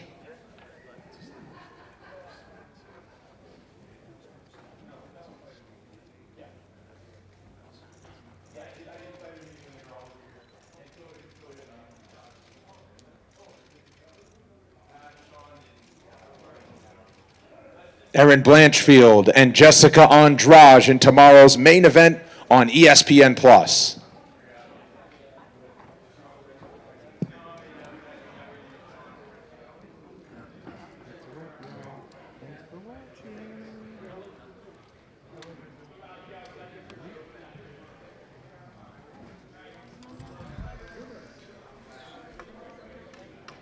That's what I just said.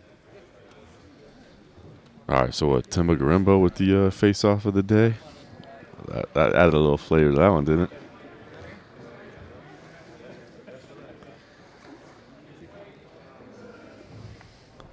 BKFC tonight. UFC tomorrow. Talking about Jason Knight, love it. I think Lorenzo Hunt tonight too. Yeah, I just got back. It's getting them face-off pictures over there.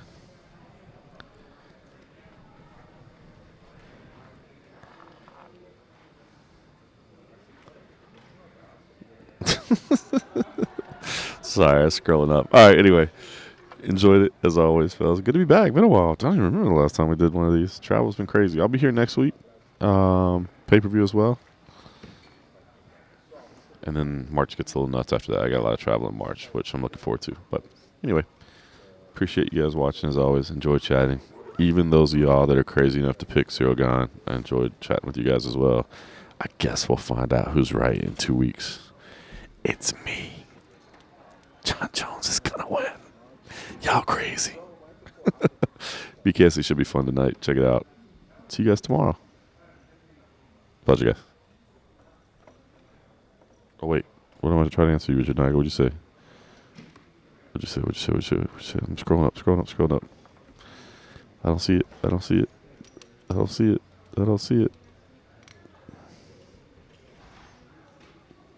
don't see it.